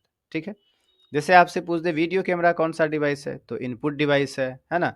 कैमरा कौन सा डिवाइस है? इनपुट डिवाइस है। जैसे अभी हम बोल रहे हैं, रिकॉर्ड हो रहा है, माइक, माइक कौन सा डिवाइस है? तो माइक में आवाज जा रही है तो इनपुट डिवाइस है, लेकिन आप जो सुन रहे हैं स्पीकर से, स्पीकर आपका क्या होता है? आउटपुट डिवाइस होता है। जैसे होता है आपका वेब कैम, तो वेब कैम हमारा क्या होगा? कैमरा से हमारा कैमरा में कैप्चर होता है, तो वेब कैम हमारा इनपुट डिवाइस होगा। लेकिन वहीं प्रोजेक्टर, प्रोजेक्टर जैसे शादी में पर्दा लगाकर आपको दिखाया जाता है कोई चीज, तो वो प्रोजेक्टर पर आउटपुट होता है ना, प्रोजेक्टर पर हमें दिखाया जाता है, तो प्रोजेक्टर क्या होगा? आउटपुट डिवाइस होगा। ठीक है, चलिए नेक्स्ट है, निम्नलिखित में से कौन सा प्रोग्राम यूजर को डिलीट फाइल्स तक एक्सेस प्रदान करता है? तो देखिए, ऑप्शन के अनुसार यहाँ पर आपका आंसर होगा विंडोज एक्सप्लोरर। विंडोज एक्सप्लोरर जो है वो यूजर को डिलीट फाइल्स तक एक्सेस प्रदान करता है। लेकिन यदि यहाँ पर आपको ऑप्शन मिल जाए विंडोज एक्सप्लोरर की जगह पर रिसाइकल बिन, है ना, रिसाइकल बिन, हमारा डिलीट किया हुआ फाइल कहाँ चला जाता है? यहाँ देखिए, रिसाइकल बिन में चला जाता है, तो हम आंसर क्या देते? Recycle bin. यदि ऑप्शन में रिसाइकल बिन होगा तो हम आंसर देंगे रिसाइकल बिन। नहीं है ऑप्शन में तो यहाँ पर देंगे विंडोज एक्सप्लोरर। ठीक है, नेक्स्ट क्वेश्चन पर आते हैं। यहाँ कहता है कंप्यूटर का दिमाग कहलाता है, कौन कहलाता है कंप्यूटर का दिमाग? तो सीपीयू को ब्रेन ऑफ कंप्यूटर यानी कंप्यूटर का दिमाग भी कहा जाता है। ठीक है, और सीपीयू का जो फुल फॉर्म होता है वह होता है central processing unit. Central processing unit. ठीक है, मॉनिटर यदि पूछा जाए कौन सा डिवाइस है, इनपुट डिवाइस या आउटपुट, तो मॉनिटर हमें क्या करता है? हमें दिखलाने का काम करता है, हम देखते हैं, हमें दिखाता है, तो मॉनिटर यहाँ पर आउटपुट डिवाइस होता है। ठीक, तो ये क्वेश्चन एक यहाँ पर बन गया। कंप्यूटर में जाने वाला डाटा को क्या कहते हैं? तो कंप्यूटर में यदि हम डालते हैं कुछ तो उसे कहा जाता है इनपुट, और हमें जो प्राप्त होता है उसे कहते हैं आउटपुट। इनपुट होने के बाद जो कंप्यूटर के अंदर प्रोसेसिंग होता है उसे ही कहते हैं प्रोसेस। तो कंप्यूटर में जाने वाला डाटा को कहते हैं इनपुट। डॉट मैट्रिक्स किस उपकरण की किस्म है? तो डॉट मैट्रिक्स प्रिंटर होता है। डॉट मैट्रिक्स क्या होता है?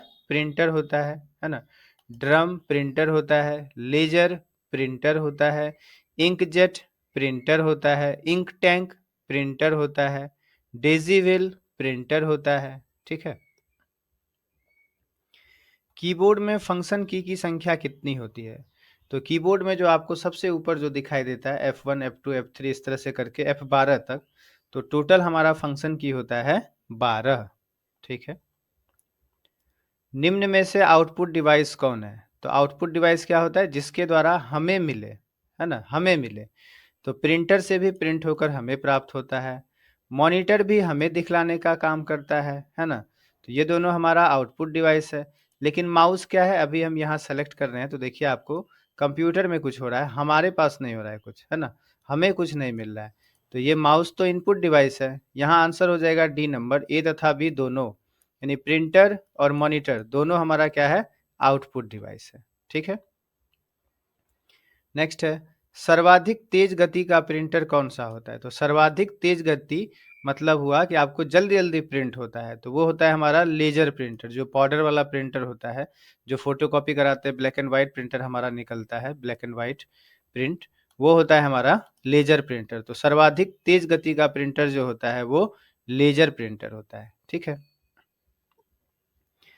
अब है निष्पादन प्रक्रिया यानी एग्जीक्यूशन प्रोसेस में सी भाषा यानी सी लैंग्वेज में लिखित किसी प्रोग्राम का मशीनी भाषा में अनुवाद निम्नलिखित में से किसके उपयोग से किया जाता है? तो देखिए कंपाइलर के उपयोग से किया जाता है। सी लैंग्वेज में जो प्रोग्राम लिखा गया हाई लेवल लैंग्वेज में, उसे बदलने के लिए यानी मशीनी भाषा में बदलने के लिए, मशीन कोड में बदलने के लिए कंपाइलर का यूज किया जाता है। ठीक है, तो इसका आंसर हो जाएगा कंपाइलर। नेक्स्ट है, निम्नलिखित में से कौन सा कंप्यूटर का कार्यात्मक भाग यानी फंक्शनल यूनिट नहीं है?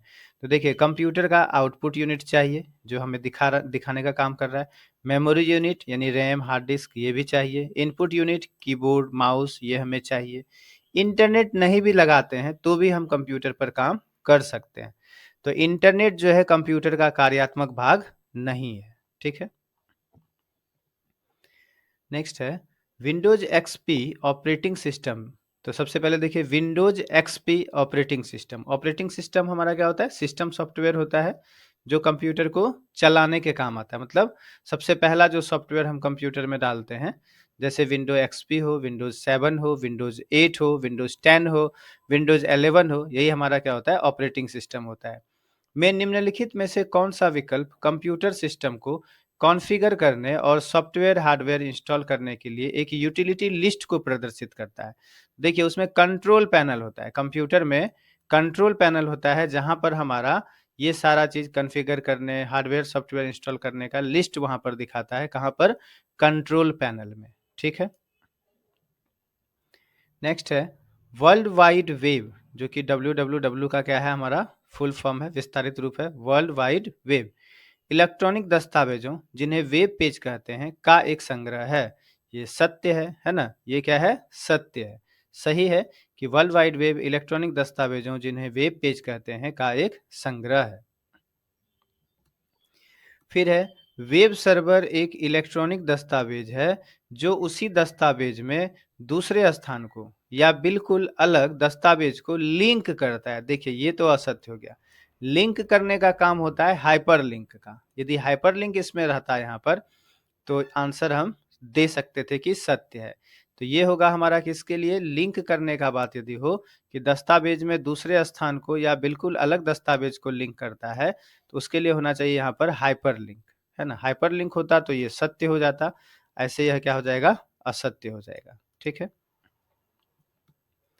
नेक्स्ट है, विंडोज एक्सपी ऑपरेटिंग सिस्टम में मौजूदा प्रयोगकर्ता द्वारा उपयोग की जाने वाली फाइलों जैसे नाम, प्रकार, आकार आदि के विवरण प्रदर्शन के लिए किस अनुक्रम का पालन किया जाता है? आप चाहते हैं कि आपके फाइल का नाम, उसका साइज क्या है, किस टाइप का फाइल है, ये सब आप देखें।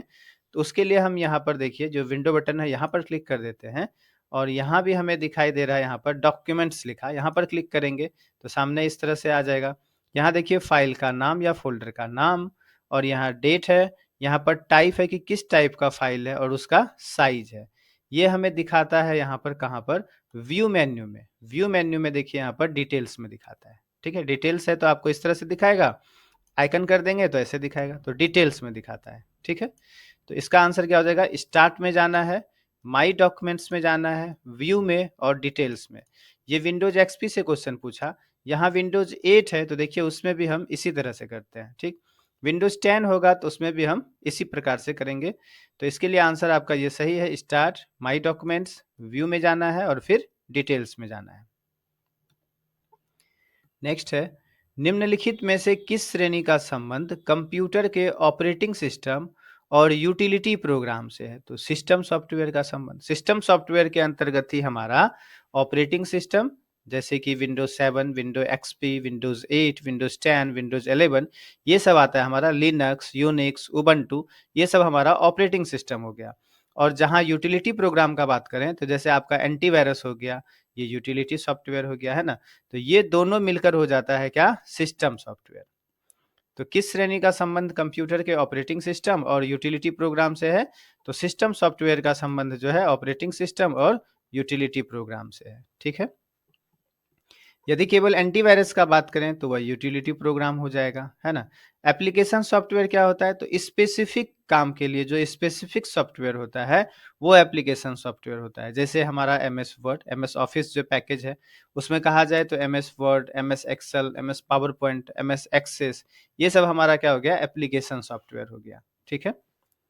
नेक्स्ट है पीओपी। पीओपी का अर्थ पोस्ट ऑफिस प्रोटोकॉल है, सत्य है यह। पीओपी का फुल फॉर्म होता है या विस्तारित रूप होता है पोस्ट ऑफिस प्रोटोकॉल, ये सही है। नेक्स्ट है इलेक्ट्रॉनिक, यहाँ होगा इलेक्ट्रॉनिक। इलेक्ट्रॉनिक मेल संदेश भेजने के लिए एक कागज रहित विधि है, तो ये क्या है, सत्य है। इलेक्ट्रॉनिक मेल संदेश भेजने के लिए एक कागज रहित विधि है, सही है ये। फिर है हमारा कीबोर्ड का संबंध निम्नलिखित में से किस श्रेणी से है? तो कीबोर्ड हमारा क्या हो जाएगा, इनपुट डिवाइस होगा। कीबोर्ड के द्वारा हम कुछ टाइप करते हैं तो कंप्यूटर में कुछ होता है, कंप्यूटर में वहां पर टाइप होता है तो वो हमारा इनपुट डिवाइस है। निम्नलिखित में से कौन यूआरएल का पूर्ण रूप है जिसके माध्यम से इंटरनेट पर सूचना पाई जाती है? तो यूआरएल का जो फुल फॉर्म होगा यूनिफॉर्म रिसोर्स लोकेटर हो जाएगा, ठीक है। निम्नलिखित में से कौन ब्रॉडबैंड इंटरनेट कनेक्शन का एक प्रकार नहीं है? तो ब्रॉडबैंड इंटरनेट कनेक्शन का प्रकार नहीं है, डायल अप जो है हमारा ब्रॉडबैंड इंटरनेट कनेक्शन का प्रकार नहीं है। बाकी फाइबर, सैटेलाइट, डीएसएल, है ना। डीएसएल का फुल फॉर्म होता है digital subscriber line, digital subscriber line, है ना। तो डायल अप इसका आंसर होगा जो कि ब्रॉडबैंड का कनेक्शन का प्रकार नहीं है। जो कुछ इनपुट पर बताए उनसे उत्पन्न छवियों को निम्नलिखित में से कौन सा इनपुट डिवाइस ग्रहण करता है और उन छवियों को, छवियों मतलब पिक्चर को, किसी कंप्यूटर के लिए भेज देता है? तो पिक्चर लेने का इसमें से काम कौन करेगा, वेब कैम करेगा, है ना। वेब कैम जो हम कंप्यूटर में भी लगा लेते हैं ऊपर से अलग से, तो वेब कैम हमारा इनपुट डिवाइस है जो कि पिक्चर लेने का काम करता है, तो वेब कैम आंसर हो जाएगा। निम्नलिखित में से कौन सा एक वेब ब्राउजर है? तो गूगल क्रोम जो है हमारा क्या है, वो वेब ब्राउजर है। गूगल क्रोम क्या है, वेब ब्राउजर है। इसी तरह से मोजिल्ला फायरफॉक्स वेब ब्राउजर है, इंटरनेट एक्सप्लोरर वेब ब्राउजर है। ये जो बाकी तीन ऑप्शन दिखाई दे रहा है ask.com, याहू, बिंग और होता है आपको गूगल, ये सब हमारा सर्च इंजन है। ये सब क्या है, सर्च इंजन है। इंटरनेट एड्रेस है यहाँ पर एक, इसमें मौजूद शब्द HTTP क्या दर्शाता है? तो HTTP का सबसे पहले फुल फॉर्म होता है हाइपर टेक्स्ट ट्रांसफर प्रोटोकॉल। तो इस आइटम को देखने के लिए प्रयुक्त प्रोटोकॉल का एक प्रकार है। HTTP क्या है, प्रोटोकॉल का एक प्रकार है ना। नेक्स्ट है निम्नलिखित में से कौन सा प्रिंटर स्याही को फैलाने या किसी इंक रिबन से टकराने के लिए प्रिंटर हेड्स का उपयोग करता है ताकि सैकड़ों से लेकर हजारों डॉट्स, छोटे डॉट्स प्रस्तुत हो और टेक्स्ट और छवियां छपे? डॉट्स, बस डॉट मैट्रिक्स प्रिंटर, डॉट्स, बस आंसर हो गया डॉट मैट्रिक्स प्रिंटर, ठीक है। चलिए नेक्स्ट है निम्नलिखित में से किस माध्यम से स्मार्टफोन इंटरनेट से कनेक्ट किए जाते हैं?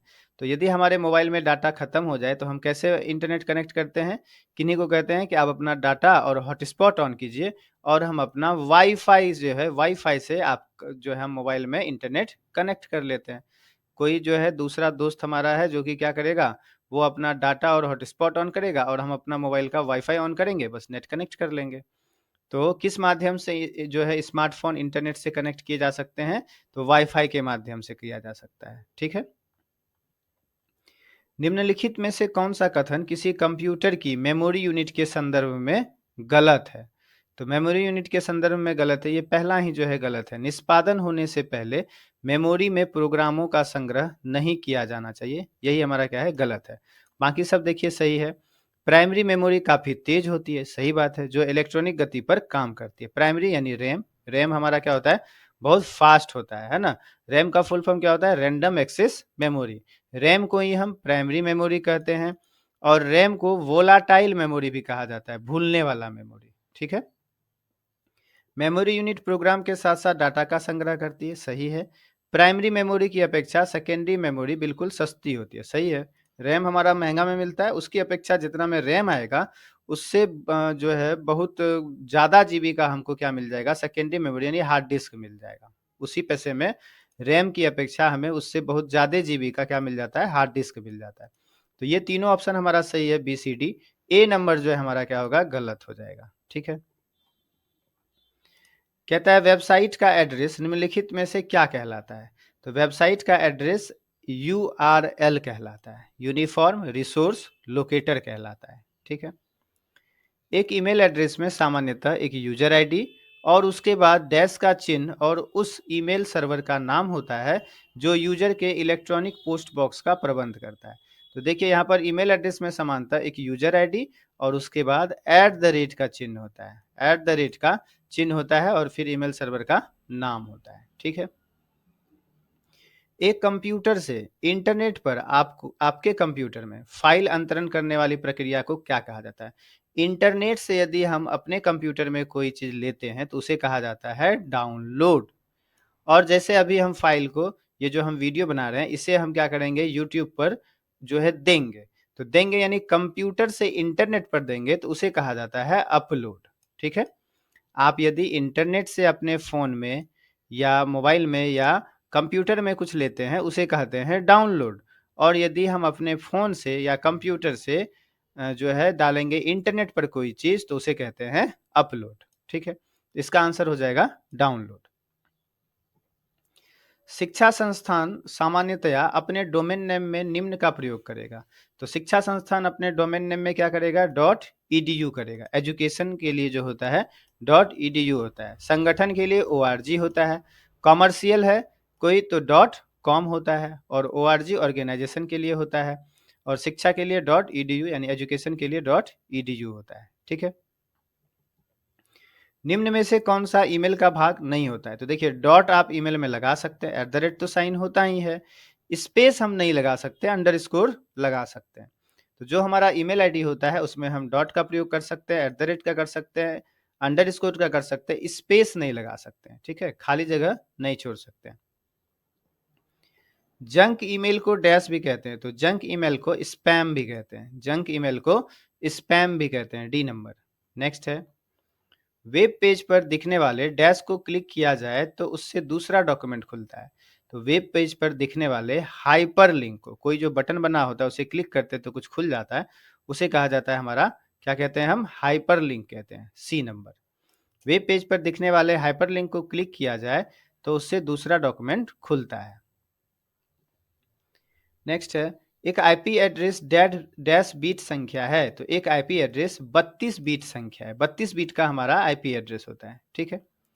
नेक्स्ट है, टेक्स्ट हाईलाइट करके एडिट में जाकर कॉपी क्लिक करने पर क्या होगा? तो ऐसा यदि हम करते हैं तो टेक्स्ट डॉक्यूमेंट से कॉपी होकर क्लिप बोर्ड में चला जाएगा। ठीक है। टेक्स्ट क्या होगा, डॉक्यूमेंट से कॉपी होकर क्लिप बोर्ड में चला जाएगा।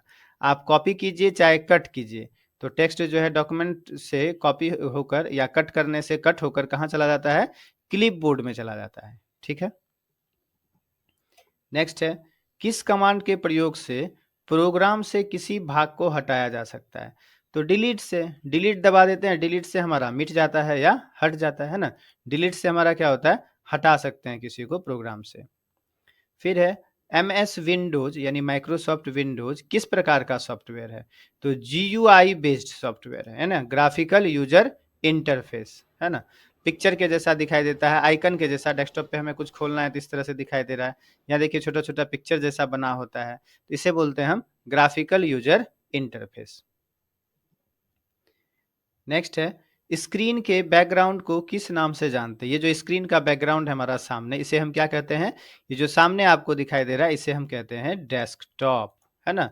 तो स्क्रीन के बैकग्राउंड को डेस्कटॉप के नाम से जाना जाता है, ठीक है। नेक्स्ट है, विंडोज डेस्कटॉप पर डैश द्वारा विभिन्न एप्लीकेशन और डॉक्यूमेंट दर्शाया दर्शाया जाता है। तो विंडोज डेस्कटॉप पर किसके द्वारा दर्शाया जाता है? तो आइकन के द्वारा। इसे हम आइकन कहते हैं। ये देखिए एप्लीकेशन है, इसे हम आइकन कहते हैं। यहाँ इसे हम आइकन कहते हैं। तो इस सबको हम क्या कहते हैं? आइकन कहते हैं, है ना। तो यहाँ क्या हो जाएगा आंसर हमारा? आइकन। विंडोज डेस्कटॉप पर आइकन द्वारा विभिन्न एप्लीकेशन और डॉक्यूमेंट दर्शाया जाता है। नेक्स्ट है, हार्ड डिस्क से डिलीट की गई फाइलें डैश में जाती है। तो हार्ड डिस्क से या कंप्यूटर से डिलीट की गई फाइलें रिसाइकल बिन में जाती है। कहाँ जाती है? रिसाइकल बिन में जाती है, ठीक है। विंडोज 95, विंडोज 98 और विंडोज एनटी किस नाम से जाने जाते हैं? तो ये हमारा क्या हो जाएगा? ये सिस्टम सॉफ्टवेयर या ऑपरेटिंग सिस्टम हो जाएगा, है ना। ऑपरेटिंग सिस्टम ऑप्शन के अनुसार। Windows 95, Windows 98, Windows NT, Windows 7, Windows 8, Windows 10, Windows 11, ये सारा हमारा क्या होगा? ऑपरेटिंग सिस्टम होगा, ठीक है। कहता है टास्क बार डैश होता है। तो टास्क बार कहाँ होता है? स्क्रीन में सबसे यहाँ नीचे जो दिखाई दे रहा है आपको, यहाँ पर नीचे हम जो माउस दिखा रहे हैं इस तरह से, जहाँ आपको डेट टाइम भी यहाँ दिखाई दे रहा है, एप्लीकेशन भी कुछ दिखाई दे रहा है, वो हमारा क्या होता है? टास्क बार होता है। तो स्क्रीन के बॉटम पर दिखाई देता है टास्क बार। नेक्स्ट है, विंडोज में ऐड या remove programs, add new hardware, modem आदि जैसे आइकन किस में रहते हैं? तो ऐड और remove programs, add new hardware, ये सब ऑप्शन हमें मिलता है कंट्रोल पैनल में। कंट्रोल पैनल में जाकर के हम ऐड और रिमूव यानी प्रोग्राम को अनइंस्टॉल भी कर सकते हैं। ऐड और रिमूव प्रोग्राम में जाकर कोई ऐड न्यू हार्डवेयर भी कर सकते हैं, नया हार्डवेयर भी जोड़ सकते हैं, ठीक है। तो ये मिलता है हमें कहाँ? कंट्रोल पैनल में, ठीक है। नेक्स्ट क्वेश्चन है यहाँ पर 143 number, Windows XP operating system के कंट्रोल पैनल में, फिर से कंट्रोल पैनल का ही क्वेश्चन है, निम्न में से कौन सी यूटिलिटी कंप्यूटर सिस्टम पर प्रोग्रामों और घटकों को व्यवस्थित करने में सहायक है? तो जो कोई प्रोग्राम हमारा हटाना हो या लाना हो, उसके लिए ऑप्शन होता है ऐड और रिमूव प्रोग्राम्स का। तो हिंदी में है प्रोग्राम सम्मिलित करें या हटाए। ए नंबर आंसर हमारा इसका हो जाएगा। विंडो एक्सपी ऑपरेटिंग सिस्टम में कंट्रोल पैनल में ये ऑप्शन मिलता है, ऐड और रिमूव प्रोग्राम्स, ठीक है। और यदि विंडो 8 विंडो 10 का पूछ दे तो वहां पे प्रोग्राम फीचर्स होता है। यहाँ यदि हम कंट्रोल पैनल में जाते हैं, यहाँ पर विंडो बटन प्रेस करके कंट्रोल पैनल में आकर यहाँ देखिए, तो यहाँ देखिए प्रोग्राम्स लिखा होता है। यहीं पर क्या लिखा होता है? प्रोग्राम्स, ठीक है। और वहाँ क्या कह रहा है? लिखा होता है विंडो एक्सपी में ऐड और रिमूव प्रोग्राम्स होता है, ठीक है। तो ये हमें याद रखना है, ऐड और रिमूव प्रोग्राम्स। नेक्स्ट है, यदि पीसी किसी नेटवर्क से कनेक्टेड हो तो निम्न में से कौन सा icon Windows XP operating system के डेस्कटॉप पर नेटवर्क रिसोर्सेज को एक्सेस प्रदान करता है? तो उसके लिए होता है my network places. Window XP में क्या होता है? माई नेटवर्क प्लेसेज होता है, जहां पर हमको क्या दिखाएगा? नेटवर्क रिसोर्सेज, यानी जो जो नेट हमारा कंप्यूटर पर यूज होगा वो सब हमें यहाँ पर दिखाई देगा, ठीक है। तो पीसी किसी नेटवर्क से कनेक्टेड हो तो कौन सा आइकन लिखता है विंडो एक्सपी में? तो माई नेटवर्क प्लेसेस का आइकन डेस्कटॉप पर दिखता है, ठीक है। नेक्स्ट है, बिजली बंद कर दिए जाने के बाद जो स्टोरेज अपना डाटा रखती है उसे क्या कहते हैं? तो देखिए बिजली यानी कंप्यूटर यदि हम बंद कर दे फिर भी हमारा डाटा कहाँ रहता है? हार्ड डिस्क में रहता है, या जिसमें एस डी लगा है वहां रहता है ना। उसे बोलते हैं हम सेकेंडरी मेमोरी। और वो भूलने वाला नहीं होता है, तो उसे कहते हैं नन वोलाटाइल स्टोरेज या नन वोलाटाइल मेमोरी। तो बिजली बंद कर दिए जाने के बाद जो स्टोरेज अपना डाटा रखती है उसे नन वोलाटाइल स्टोरेज कहते हैं, ठीक। नन वोलाटाइल का मतलब होता है नहीं भूलने वाला। जो हमारा कौन सा मेमोरी होगा? Secondary memory. Hard disk, SSD, pen drive, memory card, ये सब हमारा नन वोलाटाइल स्टोरेज हुआ। और जो प्राइमरी मेमोरी होता है जैसे रैम, वो होता है हमारा वोलाटाइल स्टोरेज, ठीक है। डॉस का पूरा नाम क्या है? तो डॉस का फुल फॉर्म होता है disc operating system. Disc operating system. Next है विषम शब्द को चुनिए, तो यूनिक्स, विंडोज 98, डॉस, ये तीनों देखिए ऑपरेटिंग सिस्टम हो गया है ना। DOS disk operating system, Windows 98 operating system है, यूनिक्स भी ऑपरेटिंग सिस्टम है ये। और लेकिन एक्सेल हमारा क्या है, ये एप्लीकेशन सॉफ्टवेयर है, ये सब हमारा सिस्टम सॉफ्टवेयर हो गया। और एक्सेल हमारा क्या है, एप्लीकेशन सॉफ्टवेयर। जैसे M S Word application software है, M S PowerPoint application software है, टैली एप्लीकेशन सॉफ्टवेयर है, ठीक है। तो इसमें भिन्न हो गया हमारा डी नंबर आंसर। नेक्स्ट है कौन सा सॉफ्टवेयर कंप्यूटर के हार्डवेयर को नियंत्रित करता है, तो हार्डवेयर को नियंत्रित करने के लिए सिस्टम सॉफ्टवेयर होता है, ठीक है। पहले हमारा कंप्यूटर ऑन हो जाए, हमारा सिस्टम चलने लगे, उसके लिए हम सिस्टम सॉफ्टवेयर, उसमें भी क्या, तो ऑपरेटिंग सिस्टम सॉफ्टवेयर इंस्टॉल करते हैं ना, जैसे विंडोज 8, विंडोज 10, विंडोज 11 इस तरह से, या विंडोज एक्सपी या विंडोज 7 है ना। तो कौन सा सॉफ्टवेयर कंप्यूटर के हार्डवेयर को नियंत्रित करता है, तो सिस्टम सॉफ्टवेयर नियंत्रित करता है, ठीक है। उच्च स्तरीय भाषा में लिखे गए प्रोग्राम को कंप्यूटर अपनी समझ के लिए निम्न स्तरीय भाषा में किसकी मदद से बदलता है, तो कंपाइलर की मदद से बदलता है ना। किसकी मदद से बदलता है, कंपाइलर की मदद से बदलता है। और यहाँ पर है इंटरप्रेटर, तो देखिए इंटरप्रेटर की मदद से भी बदलता है ना। और दोनों, तो आंसर क्या हो जाएगा, दोनों। उच्च स्तरीय भाषा में लिखे गए प्रोग्राम को कंप्यूटर अपनी समझ के लिए निम्न स्तरीय भाषा में किसकी मदद से बदलता है, तो कंपाइलर और इंटरप्रेटर दोनों की मदद से बदल सकता है, ठीक है। उच्च स्तरीय भाषा में जो कोई प्रोग्राम लिखा गया उसको मशीन लैंग्वेज में यदि चेंज करने के लिए कहा, तो कंपाइलर और इंटरप्रेटर दोनों ऐसा कर सकता है। यहाँ पर आंसर हमारा क्या हो जाएगा, दोनों, ठीक है। चलिए नेक्स्ट, कंप्यूटर की असेंबली भाषा में लिखे गए प्रोग्राम को मशीन भाषा में बदलने का काम कौन करता है। देखिए असेंबली भाषा है तो बस असेंबलर है ना, असेंबली लैंग्वेज को मशीन लैंग्वेज में बदलेगा कौन, असेंबलर, ठीक है। फिर है किसी प्रोग्राम की मशीनी भाषा में किया गया अनुवाद क्या कहलाता है, तो कोई प्रोग्राम का को जो है मशीनी भाषा में यदि अनुवाद किया जाता है तो उसे कहते हैं ऑब्जेक्ट प्रोग्राम। क्या कहते हैं, ऑब्जेक्ट प्रोग्राम। ये आपको ध्यान रखना है, किसी प्रोग्राम की मशीनी भाषा में किया गया अनुवाद ऑब्जेक्ट प्रोग्राम कहलाता है, ठीक है। एम एस वर्ड डैश का उदाहरण है, तो एम एस वर्ड हमारा क्या है, एप्लीकेशन सॉफ्टवेयर है, ठीक। कहेगा एम एस एक्सेल डैश का उदाहरण है, तो एम एस एक्सेल भी एप्लीकेशन सॉफ्टवेयर है। M S PowerPoint dash का उदाहरण है, तो एम एस पावर पॉइंट भी एप्लीकेशन सॉफ्टवेयर है, ठीक है। चलिए नेक्स्ट, कंप्यूटर उपकरण को क्या कहते हैं, तो कंप्यूटर का उपकरण यानी सामान को क्या कहेंगे, हार्डवेयर कहते हैं। जैसे माउस क्या है, हार्डवेयर है। कीबोर्ड क्या है, हार्डवेयर है। मॉनिटर क्या है, हार्डवेयर है, ठीक है। सिस्टम के डैश में प्रोग्राम या इंस्ट्रक्शन होते हैं, तो सिस्टम के सॉफ्टवेयर में प्रोग्राम या इंस्ट्रक्शन होते हैं, सिस्टम के सॉफ्टवेयर में प्रोग्राम या इंस्ट्रक्शन होते हैं। नेक्स्ट, निम्नलिखित में से कौन सा एक ऑपरेटिंग सिस्टम है, तो यूनिक्स एक ऑपरेटिंग सिस्टम है, ठीक है। बाकी सब हमारा ऑपरेटिंग सिस्टम नहीं है, तो यूनिक्स हमारा ऑपरेटिंग सिस्टम है। लिनक्स ऑपरेटिंग सिस्टम है, यूनिक्स तो ऑपरेटिंग सिस्टम है ही। उबंटू ऑपरेटिंग सिस्टम है। बाकी Windows XP, Windows 7, Windows 8, Windows 10, Windows 11 ये भी हमारा ऑपरेटिंग सिस्टम है, ठीक है। उबंटू क्या है, तो अभी जस्ट हमने किया, ऑपरेटिंग सिस्टम है। कंप्यूटर डाटा की सबसे छोटी इकाई क्या होती है, तो कंप्यूटर में जो माप तौल के लिए इकाई होता है वो बीट होता है सबसे छोटा। कंप्यूटर डाटा की सबसे छोटी इकाई क्या होती है, बीट होती है।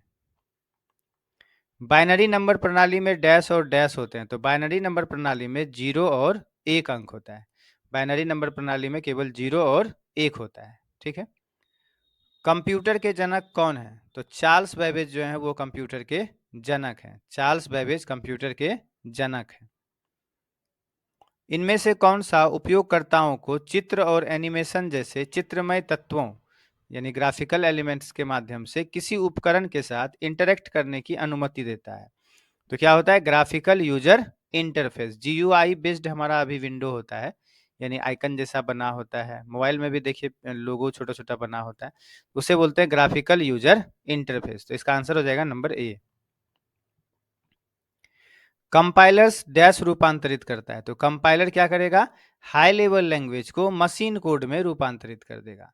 कंपाइलर क्या करेगा, हाई लेवल लैंग्वेज को मशीन कोड में रूपांतरित करता है। ठीक है, आप विंडोज एक्सपी में एक नए फोल्डर कैसा बनाते हैं, एक नया जो फोल्डर है वो कैसे बनाते हैं?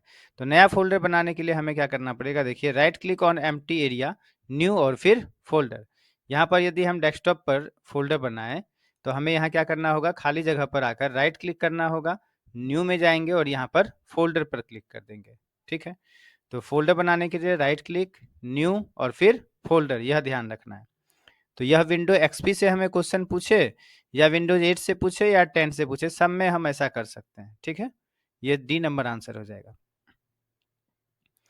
फिर है असेंबलर डैश रूपांतरित करता है, तो असेंबलर है तो असेंबली लैंग्वेज को मशीन लैंग्वेज में रूपांतरित करता है। असेंबलर क्या करता है, असेंबली लैंग्वेज को मशीन लैंग्वेज में रूपांतरित करता है। ठीक है, नेक्स्ट, एक्टिव एक्स डैश द्वारा शुरू की गई एक नई तकनीक है, तो यह आपको याद रखना है, माइक्रोसॉफ्ट कंपनी के द्वारा। एक्टिव एक्स माइक्रोसॉफ्ट द्वारा शुरू की गई एक तकनीक है। कंप्यूटर के भौतिक उपकरणों को क्या कहा जाता है, तो कंप्यूटर का भौतिक उपकरण मतलब वही हुआ कंप्यूटर का सामान, हार्डवेयर कहते हैं। कंप्यूटर के भौतिक उपकरणों को हार्डवेयर कहा जाता है। तो देखिए एक ही क्वेश्चन अलग अलग तरीके से पूछा जा रहा है। नेक्स्ट है, सॉफ्टवेयर पैकेज प्रोग्राम का वह समूह जो डैश का समाधान करता है, तो सॉफ्टवेयर पैकेज का वह समूह जो विशिष्ट समस्या या कार्य का समाधान करता है, जो स्पेसिफिक प्रॉब्लम ऑफ जॉब, यानी स्पेसिफिक प्रॉब्लम ऑफ जॉब मतलब विशिष्ट समस्या, कोई स्पेसिफिक टास्क को पूरा करता है। जैसे देखिए सॉफ्टवेयर पैकेज हमारा क्या होगा, MS Office, MS Office package है, उसके अंदर हमें मिलता है MS Word, MS Excel, MS PowerPoint, MS Access, तो ये एमएस ऑफिस पैकेज है। तो ये विशिष्ट समस्या या कार्य क्या जो है ये समाधान करता है, उसको बोलते हैं सॉफ्टवेयर पैकेज प्रोग्राम। ठीक है, वर्ल्ड वाइड वेब के आविष्कारक कौन है, तो टिम बर्नर्स ली हैं। www जो बोलते हैं वर्ल्ड वाइड वेब, उसके आविष्कारक कौन है, टिम बर्नर्स ली। निम्नलिखित में से किसमें कंप्यूटरों के बीच नेटवर्किंग की सुविधा मौजूद नहीं है, तो विंडोज 3.1 में जो है कंप्यूटरों के बीच नेटवर्किंग की सुविधा मौजूद नहीं है। ए नंबर आंसर होगा विंडोज 3.1। नेक्स्ट है, डीएसएल का पूर्ण रूप क्या है, तो डीएसएल का फुल फॉर्म हो जाएगा digital subscriber line, D number answer, digital subscriber line. निम्नलिखित में से कौन सा कंप्यूटर बस नहीं है, तो आपको यह याद रखना है, एड्रेस बस होता है, डाटा बस होता है, कंट्रोल बस होता है। कंप्यूटर में जो बस है, एड्रेस बस, डाटा बस और कंट्रोल बस। ये जो चौथा नंबर ऑप्शन है टाइमर बस, ये नहीं होता है। ठीक है, तो कंप्यूटर बस आप याद रखिए, एड्रेस बस, डाटा बस, कंट्रोल बस, ये तीनों कंप्यूटर बस है, टाइमर बस कंप्यूटर बस नहीं है। नेक्स्ट है, निम्नलिखित में से कौन सी पूर्णतया ऑब्जेक्ट ओरिएंटेड कंप्यूटर लैंग्वेज है या कंप्यूटर प्रोग्राम है, तो ऑब्जेक्ट ओरिएंटेड कंप्यूटर लैंग्वेज हमारा C++ है। C++ object oriented computer program या ऑब्जेक्ट ओरिएंटेड कंप्यूटर लैंग्वेज है। ठीक है, और यदि हमें सी के बारे में पूछ दे कि सी जो है वो कौन सा प्रोग्रामिंग लैंग्वेज है, तो सी हमारा स्ट्रक्चर्ड प्रोग्रामिंग लैंग्वेज है। ठीक है, आपको याद रखना है, सी स्ट्रक्चर्ड प्रोग्रामिंग लैंग्वेज है और सी प्लस प्लस क्या है, ऑब्जेक्ट ओरिएंटेड कंप्यूटर लैंग्वेज या ऑब्जेक्ट ओरिएंटेड प्रोग्रामिंग लैंग्वेज है। C plus plus object oriented programming language है और सी क्या है, तो सी जो है हमारा क्या है, स्ट्रक्चर्ड प्रोग्रामिंग लैंग्वेज है, स्ट्रक्चर्ड प्रोग्रामिंग लैंग्वेज है। ठीक है, चलिए नेक्स्ट, आमतौर पर डेस्कटॉप पर आइकन जो किसी फाइल या फोल्डर में रीडायरेक्ट करता है उसे क्या कहा जाता है, उसे शॉर्टकट कहा जाता है। डेस्कटॉप पर जो आइकन दिखाई देता है जो कोई फोल्डर या फाइल का होता है, जो रीडायरेक्ट करता है फोल्डर या फाइल में, उसे हम क्या कहते हैं, शॉर्टकट कहते हैं। ठीक है, डायल अप विधि का उपयोग डैश आपस में जोड़ने के लिए किया जाता है। डायल अप विधि में क्या होता है, आपको एक आईएसपी के द्वारा, इंटरनेट सर्विस प्रोवाइडर के द्वारा नंबर दिया जाता है, आप उस पर कॉल करते हैं, फिर आपको इंटरनेट कनेक्शन मिलता है। यानी इनपुट एंड आउटपुट डिवाइस को जो है आपस में जोड़ने के लिए किया जाता है। इनपुट भी होता है, पहले हम नंबर डायल करते हैं, फिर उधर से हमें आउटपुट मिलता है, यानी हमें मिलता भी है ना। तो डायल अप विधि का उपयोग इनपुट एंड आउटपुट डिवाइस आपस में जोड़ने के लिए किया जाता है। ठीक है, डिलीट की गई फाइल जिसे रिसाइकल बिन में संग्रहित किया हो गया हो, उसे हम क्या कर सकते हैं, तो देखिए यदि आप कोई फाइल डिलीट करते हैं और आपका यहाँ रिसाइकल बिन में आ जाता है, इसके साथ हम क्या-क्या कर सकते हैं? तो किसी फाइल पर जाकर हम यदि राइट क्लिक करते हैं, तो रीस्टोर कर सकते हैं। आपको ध्यान रखना है, हम फाइल को क्या कर सकते हैं, जो फाइल हमने डिलीट किया तो यदि उसमें जाएँ, तो उस पर राइट क्लिक करने के बाद उसे हम रीस्टोर कर सकते हैं, कट कर सकते हैं, डिलीट कर सकते हैं और उसका प्रॉपर्टीज चेक कर सकते हैं। तो चलिए ऑप्शन चेक करते हैं क्या मिलता है। तो डिलीट की गई फाइल जिसे रिसाइकल बिन में संग्रहित किया गया हो, उसे हम क्या कर सकते हैं, तो उसे रीस्टोर किया जा सकता है। उसे क्या कर सकते हैं, रीस्टोर कर सकते हैं, कट कर सकते हैं, डिलीट कर सकते हैं और उसका प्रॉपर्टीज चेक कर सकते हैं। नेक्स्ट है ड्राइंग, मुद्रित पाठ या अन्य छवियों को डिजिटल रूप में परिवर्तित करने वाला स्कैनर एक डैश होता है। तो देखिए जब आप ऊपर प्रिंटर में स्कैन करने के लिए लगाते हैं, तो एक लाइट उसके ऊपर से गुजरता है। तो क्या होता है, वो प्रकाश संवेदनशील उपकरण होता है। स्कैनर क्या होता है, प्रकाश संवेदनशील उपकरण होता है। ठीक है, तो ए नंबर आंसर हो जाएगा। नेक्स्ट है इंटरनेट पर किसी कंप्यूटर की पहचान इसके डैश द्वारा की जाती है। तो इंटरनेट पर किसी कंप्यूटर की पहचान इसके आईपी एड्रेस द्वारा की जाती है। इसके आईपी एड्रेस से जो है किसी कंप्यूटर का पहचान किया जाता है। ठीक है, नेक्स्ट है टीसीपी का पूर्ण रूप क्या है। तो टीसीपी यानी क्या हो जाएगा हमारा यहाँ पर, देखिए डी नंबर आंसर होगा, ट्रांसमिशन कंट्रोल प्रोटोकॉल। टीसीपी का फुल फॉर्म होता है ट्रांसमिशन कंट्रोल प्रोटोकॉल। ठीक है, नेक्स्ट क्वेश्चन पर आते हैं 178 नंबर। निम्नलिखित में से विषम की पहचान करें। देखिए यहाँ पर बेसिक, कोबोल, फोर्ट्रॉन, ये तीनों हमारा क्या है, तो लैंग्वेज है, प्रोग्रामिंग लैंग्वेज है। और ये टैली क्या है, टैली हमारा क्या है, तो टैली एप्लीकेशन सॉफ्टवेयर है। तो ये सब हमारा हाई लेवल लैंग्वेज है और ये टैली हमारा क्या है, तो एप्लीकेशन सॉफ्टवेयर है। तो ये तीनों एक जैसा है और ये उससे अलग है। ठीक है, नेक्स्ट है निम्नलिखित में से विषम की पहचान करें। देखिए लेजर प्रिंटर होता है, इंकजेट प्रिंटर होता है, लाइन प्रिंटर होता है, लेकिन जो सीआरटी है यह तो मॉनिटर होता है, कैथोड रे ट्यूब होता है फुल फॉर्म। तो सीआरटी हमारा इससे अलग हो जाता है। ये तीनों प्रिंटर और सीआरटी जो है वो हमारा क्या है, मॉनिटर है। ठीक है, नेक्स्ट है प्रोग्रामर द्वारा हाई लेवल लैंग्वेज में लिखे गए प्रोग्राम को डैश कहा जाता है। तो जो प्रोग्रामर होते हैं वो जो हाई लेवल लैंग्वेज में लिखेंगे प्रोग्राम को, उसे हम कहते हैं सोर्स प्रोग्राम या सोर्स कोड। ठीक है, और कंपाइलर द्वारा अनुवाद किए जाने के बाद उत्पन्न प्रोग्राम क्या कहलाता है, तो ऑब्जेक्ट प्रोग्राम कहलाता है। ठीक है, प्रोग्राम द्वारा हाई लेवल लैंग्वेज में, प्रोग्रामर द्वारा हाई लेवल लैंग्वेज में लिखे गए प्रोग्राम को सोर्स प्रोग्राम कहा जाता है, नंबर ए वाला। और कंपाइलर द्वारा अनुवाद किए जाने के बाद उत्पन्न प्रोग्राम ऑब्जेक्ट प्रोग्राम कहलाता है। ठीक है, नेक्स्ट है निम्न में से विषम की पहचान करें। देखिए लाइट पेन इनपुट डिवाइस है, माउस इनपुट डिवाइस है, ध्वनि के लिए माइक्रोफोन जैसे अभी हम रिकॉर्ड कर रहे हैं ये भी इनपुट डिवाइस है, लेकिन स्पीकर हमें सुनाता है, आवाज हमको सुनाई पड़ता है, यह आउटपुट डिवाइस है। तो इसमें से भिन्न हो गया हमारा नंबर डी, ये तीनों हमारा इनपुट डिवाइस है और स्पीकर हमारा आउटपुट डिवाइस है। नेक्स्ट है आईपी एड्रेस से क्वेश्चन। तो इसके लिए देखिए हमने यहाँ बगल में आपको फिर से यहाँ पर ये दे दिया कि कौन सा क्लास के लिए क्या होता है। तो यहाँ 196 है, तो 196 देखिए किस में आएगा, तो क्लास सी में आपको यहाँ पर ध्यान से देखना है। 192 से लेकर 223 तक होता है, 192 से 223 यदि यहाँ पर है तो वो क्लास सी का आईपी एड्रेस होगा। यहाँ 196 है तो 192 के बाद ही आएगा 96, 196 223 से पहले, तो इसका आंसर क्लास सी हो जाएगा। क्लास सी का आईपी एड्रेस है ये टेबल आप ध्यान में रखेंगे तो ये आंसर हमारा सॉल्व हो जाएगा।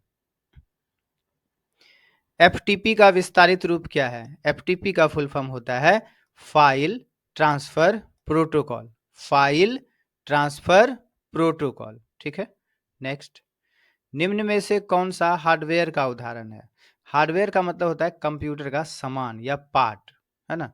तो कीबोर्ड देखिए हार्डवेयर होगा, सामान है कंप्यूटर के लिए। मॉनिटर भी हार्डवेयर है, सामान है। माउस भी हमारा सामान है तो हार्डवेयर है। तो उपरोक्त सभी, तो आंसर यही डी नंबर हो जाएगा। ये जो ऊपर में सारा लिखा है ये सारा हमारा क्या है, हार्डवेयर है। ठीक है। आईपी का पूर्ण रूप क्या है? तो आईपी का फुल फॉर्म होता है इंटरनेट प्रोटोकॉल। Internet protocol. निम्न में से कौन आउटपुट डिवाइस है? देखिए, मॉनिटर, विजुअल डिस्प्ले यूनिट भी उसे कहते हैं, वीडीयू भी कहते हैं शॉर्ट में, या मॉनिटर बोलते हैं। तो ये मॉनिटर हमें दिखलाने का काम करता है, आउटपुट डिवाइस है। प्रिंटर से भी देखिए प्रिंट निकलता है, हमें ही मिलता है, आउटपुट डिवाइस है। और प्रिंटर से भी अच्छे क्वालिटी के लिए होता है प्लॉटर, वो भी हमें प्रिंट ही देता है। तो उपरोक्त सभी आंसर हो जाएगा। ये तीनों हमें दिखलाने का काम या हमें प्रिंट देने का काम करता है, हमें मिलता है कुछ इससे, तो ये तीनों हमारा आउटपुट डिवाइस है। तो डी नंबर उपरोक्त सभी। नेक्स्ट है, केबी का विस्तारित रूप क्या है? तो केबी मतलब किलो बाइट। केबी का विस्तारित रूप क्या होगा? Kilo byte. यहाँ पर थोड़ा और देख लीजिए, जैसे केबी तो हो गया हमारा किलो बाइट, यहाँ रहता है एमबी। एमबी, एमबी का मेगा बाइट, मेगा बाइट। यहाँ पर होता जीबी, तो जीबी का क्या होता? Gigabyte, gigabyte. और फिर होता टीबी, टीबी, टीबी, तो टीबी का टेरा बाइट, टेरा बाइट। ठीक है। यदि आप डेस्कटॉप से प्रोग्राम शुरू करना चाहते हैं तो आपको इसके आइकन पर क्या करने की आवश्यकता है?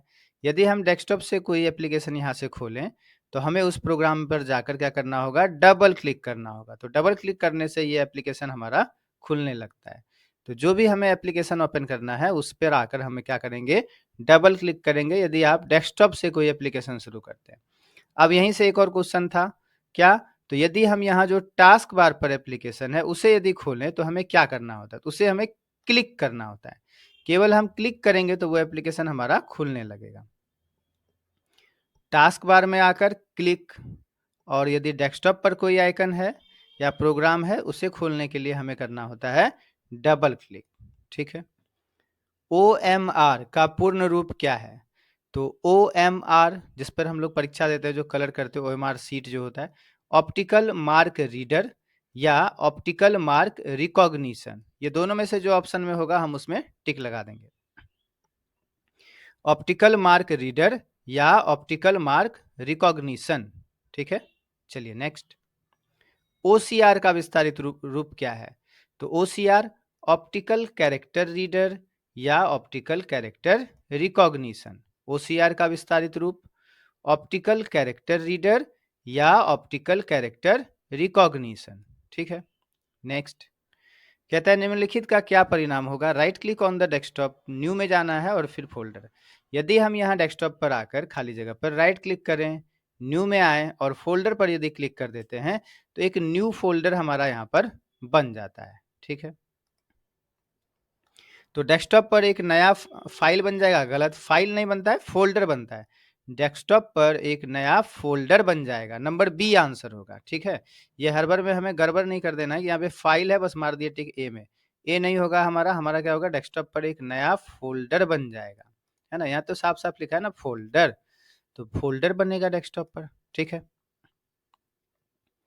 सीपीयू का पूर्ण रूप क्या होता है? सीपीयू सेंट्रल प्रोसेसिंग यूनिट, ये सी नंबर आंसर होगा, central processing unit, central processing unit. और यदि हमें सीयू का केवल पूछ दे, सीयू, तो सीयू का फुल फॉर्म होता है control unit, CU control unit. और यदि एएलयू का पूछ देगा तो arithmetic logic unit, ALU arithmetic logic unit. निम्नलिखित में से कौन सबसे बड़ा, सबसे तेज और सबसे महंगा कंप्यूटर है? तो ये देखिए, सुपर कंप्यूटर सबसे बड़ा, सबसे तेज और सबसे महंगा कंप्यूटर होता है super computer, number D. Next है, कंप्यूटर के आईसी चिप्स के उत्पादन हेतु निम्नलिखित में किसकी आवश्यकता होती है? तो आईसी चिप जो उसका होता है, इंटीग्रेटेड सर्किट चिप्स बोलते हैं, उसके लिए यहाँ पर सिलिकॉन का चिप बना होता है। ये भी पूछा गया क्वेश्चन है कि कंप्यूटर में जो चिप होता है वो किसका बना होता है? तो सिलिकॉन का बना होता है। ठीक है।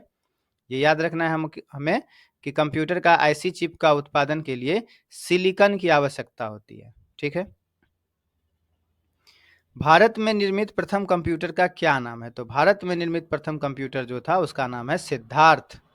भारत में निर्मित प्रथम कंप्यूटर जो है वो क्या है? सिद्धार्थ है, नंबर डी। नेक्स्ट है, निम्नलिखित में से कौन सी एक कंप्यूटर की मुख्य विशेषता है? फाइल, गेम, गति, सीडी। देखिए ये गति, इसी के लिए हम लोग कंप्यूटर यूज करते हैं। क्या होता है? फास्ट होता है, हमसे अधिक तेजी में वर्क करता है। तो निम्नलिखित में से कौन कंप्यूटर की मुख्य विशेषता होती है? तो मुख्य विशेषता होती है इसकी स्पीड यानी गति। टेक्स्ट की पंक्ति के आरंभ में जाने के लिए डैश कुंजी दबाएं। तो आपको यदि शुरू में आना है टेक्स्ट की पंक्ति में तो हम होम की प्रेस करते हैं। होम से हम शुरू में आते हैं, और यदि हमें अंत में जाना हो तो हम एंड की, END जो होता है, इंड जिसे बोलते हैं, एंड की प्रेस करते हैं तो हम जो है टेक्स्ट की पंक्ति के अंत में चले जाते हैं। पेज अप करने से क्या होता है?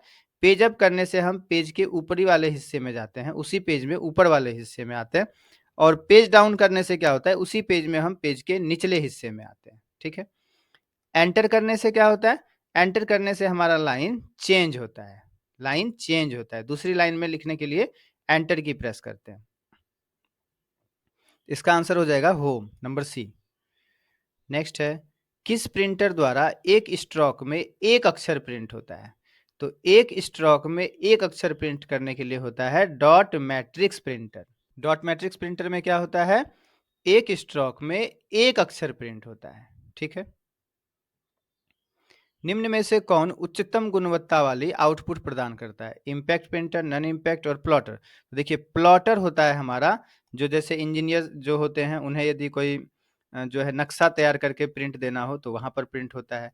कुछ अच्छे अच्छे आपको डिजिटल रूप में कोई चीज प्रिंट करना है, उसके लिए प्रिंटर से भी अच्छा क्वालिटी देने के लिए होता है प्लॉटर। तो उच्चतम गुणवत्ता वाली आउटपुट हमें कौन देगा? यहाँ पर प्लॉटर देगा, सी नंबर। माउस का आविष्कार किसने किया? तो डगलस एंजलवर्ट ने माउस का आविष्कार किया। कंप्यूटर का आविष्कार चार्ल्स बेबेज ने किया, है ना। WWW यानी वर्ल्ड वाइड वेब का आविष्कार किसने किया? टिम बर्नर्स ली ने किया। और माउस का आविष्कार डगलस एंजलवर्ट। नेक्स्ट है, डॉट मैट्रिक्स प्रिंटर की क्षमता डैश में मापी जाती है? तो डॉट मैट्रिक्स प्रिंटर की क्षमता DPI में मापी जाती है, डॉट्स पर इंच। डॉट मैट्रिक्स प्रिंटर की क्षमता DPI में मापी जाती है, फुल फॉर्म होता है डॉट्स पर इंच। ठीक है। नेक्स्ट है, इनमें से कौन इनपुट डिवाइस नहीं है? तो इनपुट डिवाइस इसमें है कौन? पहले माउस इनपुट डिवाइस है, कीबोर्ड इनपुट डिवाइस है, लाइट पेन इनपुट डिवाइस है। तो चौथा नंबर जो VDU है यह आउटपुट डिवाइस है। फुल फॉर्म होता है विजुअल डिस्प्ले यूनिट, जिसे हम मॉनिटर भी कहते हैं। तो विजुअल डिस्प्ले यूनिट जो होता है यानी मॉनिटर, वो हमें दिखलाने का काम करता है। तो यह आउटपुट डिवाइस है, बाकी तीनों हमारा इनपुट डिवाइस है। माउस का कौन सा बटन सामान्यतः ओके के लिए उपयोग में लाया जाता है? तो बायां बटन, बायां लेफ्ट साइड वाला बटन से क्लिक कर देते हैं तो ओके हो जाता है। तो माउस का कौन सा बटन सामान्यतया ओके के लिए उपयोग में लाया जाता है? बायां यानी लेफ्ट। ठीक है। नेक्स्ट है, डॉक्यूमेंट की हार्ड कॉपी डैश में की जाती है? तो डॉक्यूमेंट का हार्ड कॉपी का मतलब है जिसमें आप जिसको आप परिवर्तन नहीं कर सकते हैं, यानी प्रिंटर से जो प्रिंट होकर निकल गया तो बस हो गया, प्रिंट हो गया यदि तो आप उसको नहीं बदल सकते हैं। तो डॉक्यूमेंट की हार्ड कॉपी प्रिंटर पर प्रिंट की जाती है, ए नंबर।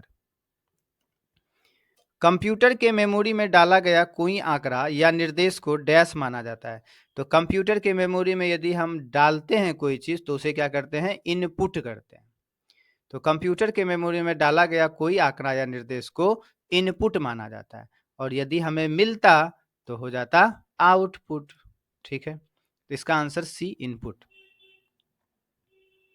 नेक्स्ट है, कंप्यूटर के मेमोरी में डाले गए कार्य को कौन प्रदर्शित करता है? तो कंप्यूटर में जो काम हो रहा है उसको कौन दिखलाने का काम करता है? मॉनिटर दिखलाने का काम करता है ना। तो कंप्यूटर के मेमोरी में डाले गए कार्य को मॉनिटर जो है वह प्रदर्शित करता है। Next, number pad directional arrow के रूप में काम कराने के लिए आप कौन सा की दबाते हैं? तो देखिए नंबरिक न्यूमेरिक जो कीपैड होता है आपका साइड में, राइट साइड में कीबोर्ड में, यदि आप चाहते हैं कि वो नंबर हमारा वर्क नहीं करे तो हम जो ऊपर नमलॉक बटन होता है उसे यदि हम प्रेस कर देते हैं नमलॉक बटन को, तो क्या होता है? वो न्यूमेरिक कीपैड नंबर की तरह वर्क नहीं करता है, वो एक जो है एरो की तरह या माउस की तरह वह वर्क करने लगता है। ठीक है। तो नंबर पैड डायरेक्शनल एरो के रूप में काम कराने के लिए आपको क्या करना होगा, नमलॉक की को दबा देना होगा। ठीक है। कैप्स लॉक की से क्या होता है, कैप्स लॉक यदि यदि हमें सारे अक्षर कैपिटल में लिखने हो, पूछ देगा यदि यदि हमें सारे अक्षर कैपिटल में लिखने हो तो हम कीबोर्ड से कौन सा की दबाते हैं, तो कैप्स लॉक बटन जो होता है, कैप्स लॉक, इसे प्रेस कर देंगे तो हमारा सारा अक्षर कैपिटल में लिखाना शुरू हो जाएगा। और शिफ्ट से क्या होता है, जहां जहां हमें कैपिटल लिखना हो, जैसे हमें कोई अक्षर कैपिटल लिखना हो तो हम शिफ्ट के साथ उस अक्षर को प्रेस करेंगे तो वह अक्षर हमें कैपिटल में दिखाएगा। ठीक है। नेक्स्ट है स्कैनर डैश स्कैन करता है। स्कैनर पिक्चर्स इंसर्ट कर सकता है, टेक्स्ट भी इंसर्ट कर सकता है, दोनों पिक्चर्स और टेक्स्ट दोनों इंसर्ट करता है ना, स्कैन करता है। स्कैनर इनपुट डिवाइस है और स्कैनर क्या कर सकता है, पिक्चर्स और टेक्स्ट दोनों स्कैन कर सकता है। ठीक है। नेक्स्ट है सॉफ्ट कॉपी एक आउटपुट है। हमें जो प्रिंट आउट मिल गया तो कहता है कि सॉफ्ट कॉपी एक आउटपुट नहीं, प्रिंट आउट जो मिला उसे हम कहते हैं हार्ड कॉपी, है ना। तो सॉफ्ट कॉपी एक आउटपुट है, मतलब आपके कंप्यूटर पर जो दिखला रहा है वो सॉफ्ट कॉपी है, ये जो सॉफ्ट कॉपी हो गया। और हार्ड कॉपी क्या है, तो हार्ड कॉपी क्या है हमारा, तो यहाँ पर देखिए हार्ड कॉपी क्या हो जाएगा, प्रिंटेड आउटपुट हो जाएगा। नहीं, हार्ड कॉपी का मतलब होता है हमें जो पन्ना मिल जाता है प्रिंट होकर उसे हम कहते हैं हार्ड कॉपी। तो प्रिंटेड आउटपुट हुआ, प्रिंटर से हमें प्रिंट होकर मिल गया तो उसे हम कहते हैं प्रिंटेड हार्ड कॉपी या प्रिंटेड आउटपुट। तो सॉफ्ट कॉपी जो है वो कंप्यूटर में होता है, जैसे ये फाइल हमारा कंप्यूटर में अभी है। तो सॉफ्ट कॉपी एक आउटपुट है, तो हार्ड कॉपी क्या है, एक प्रिंटेड आउटपुट है। नंबर डी आंसर इसका हो जाएगा। ठीक है। नेक्स्ट क्वेश्चन है 210। अधिकांश प्रोडक्ट्स पर प्रिंटेड लाइनों के पैटर्न को डैश कहते हैं। तो प्रोडक्ट यानी कोई सामान खरीदते देखते हैं पीछे ना लाइन लाइन जैसा बना होता है, उसे हम बार कोड कहते हैं। अधिकांश प्रोडक्ट पर प्रिंटेड लाइनों के पैटर्न को बार कोड्स कहते हैं। ठीक है। तो चलिए फिर मिलते हैं नेक्स्ट वीडियो में, तब तक के लिए थैंक यू।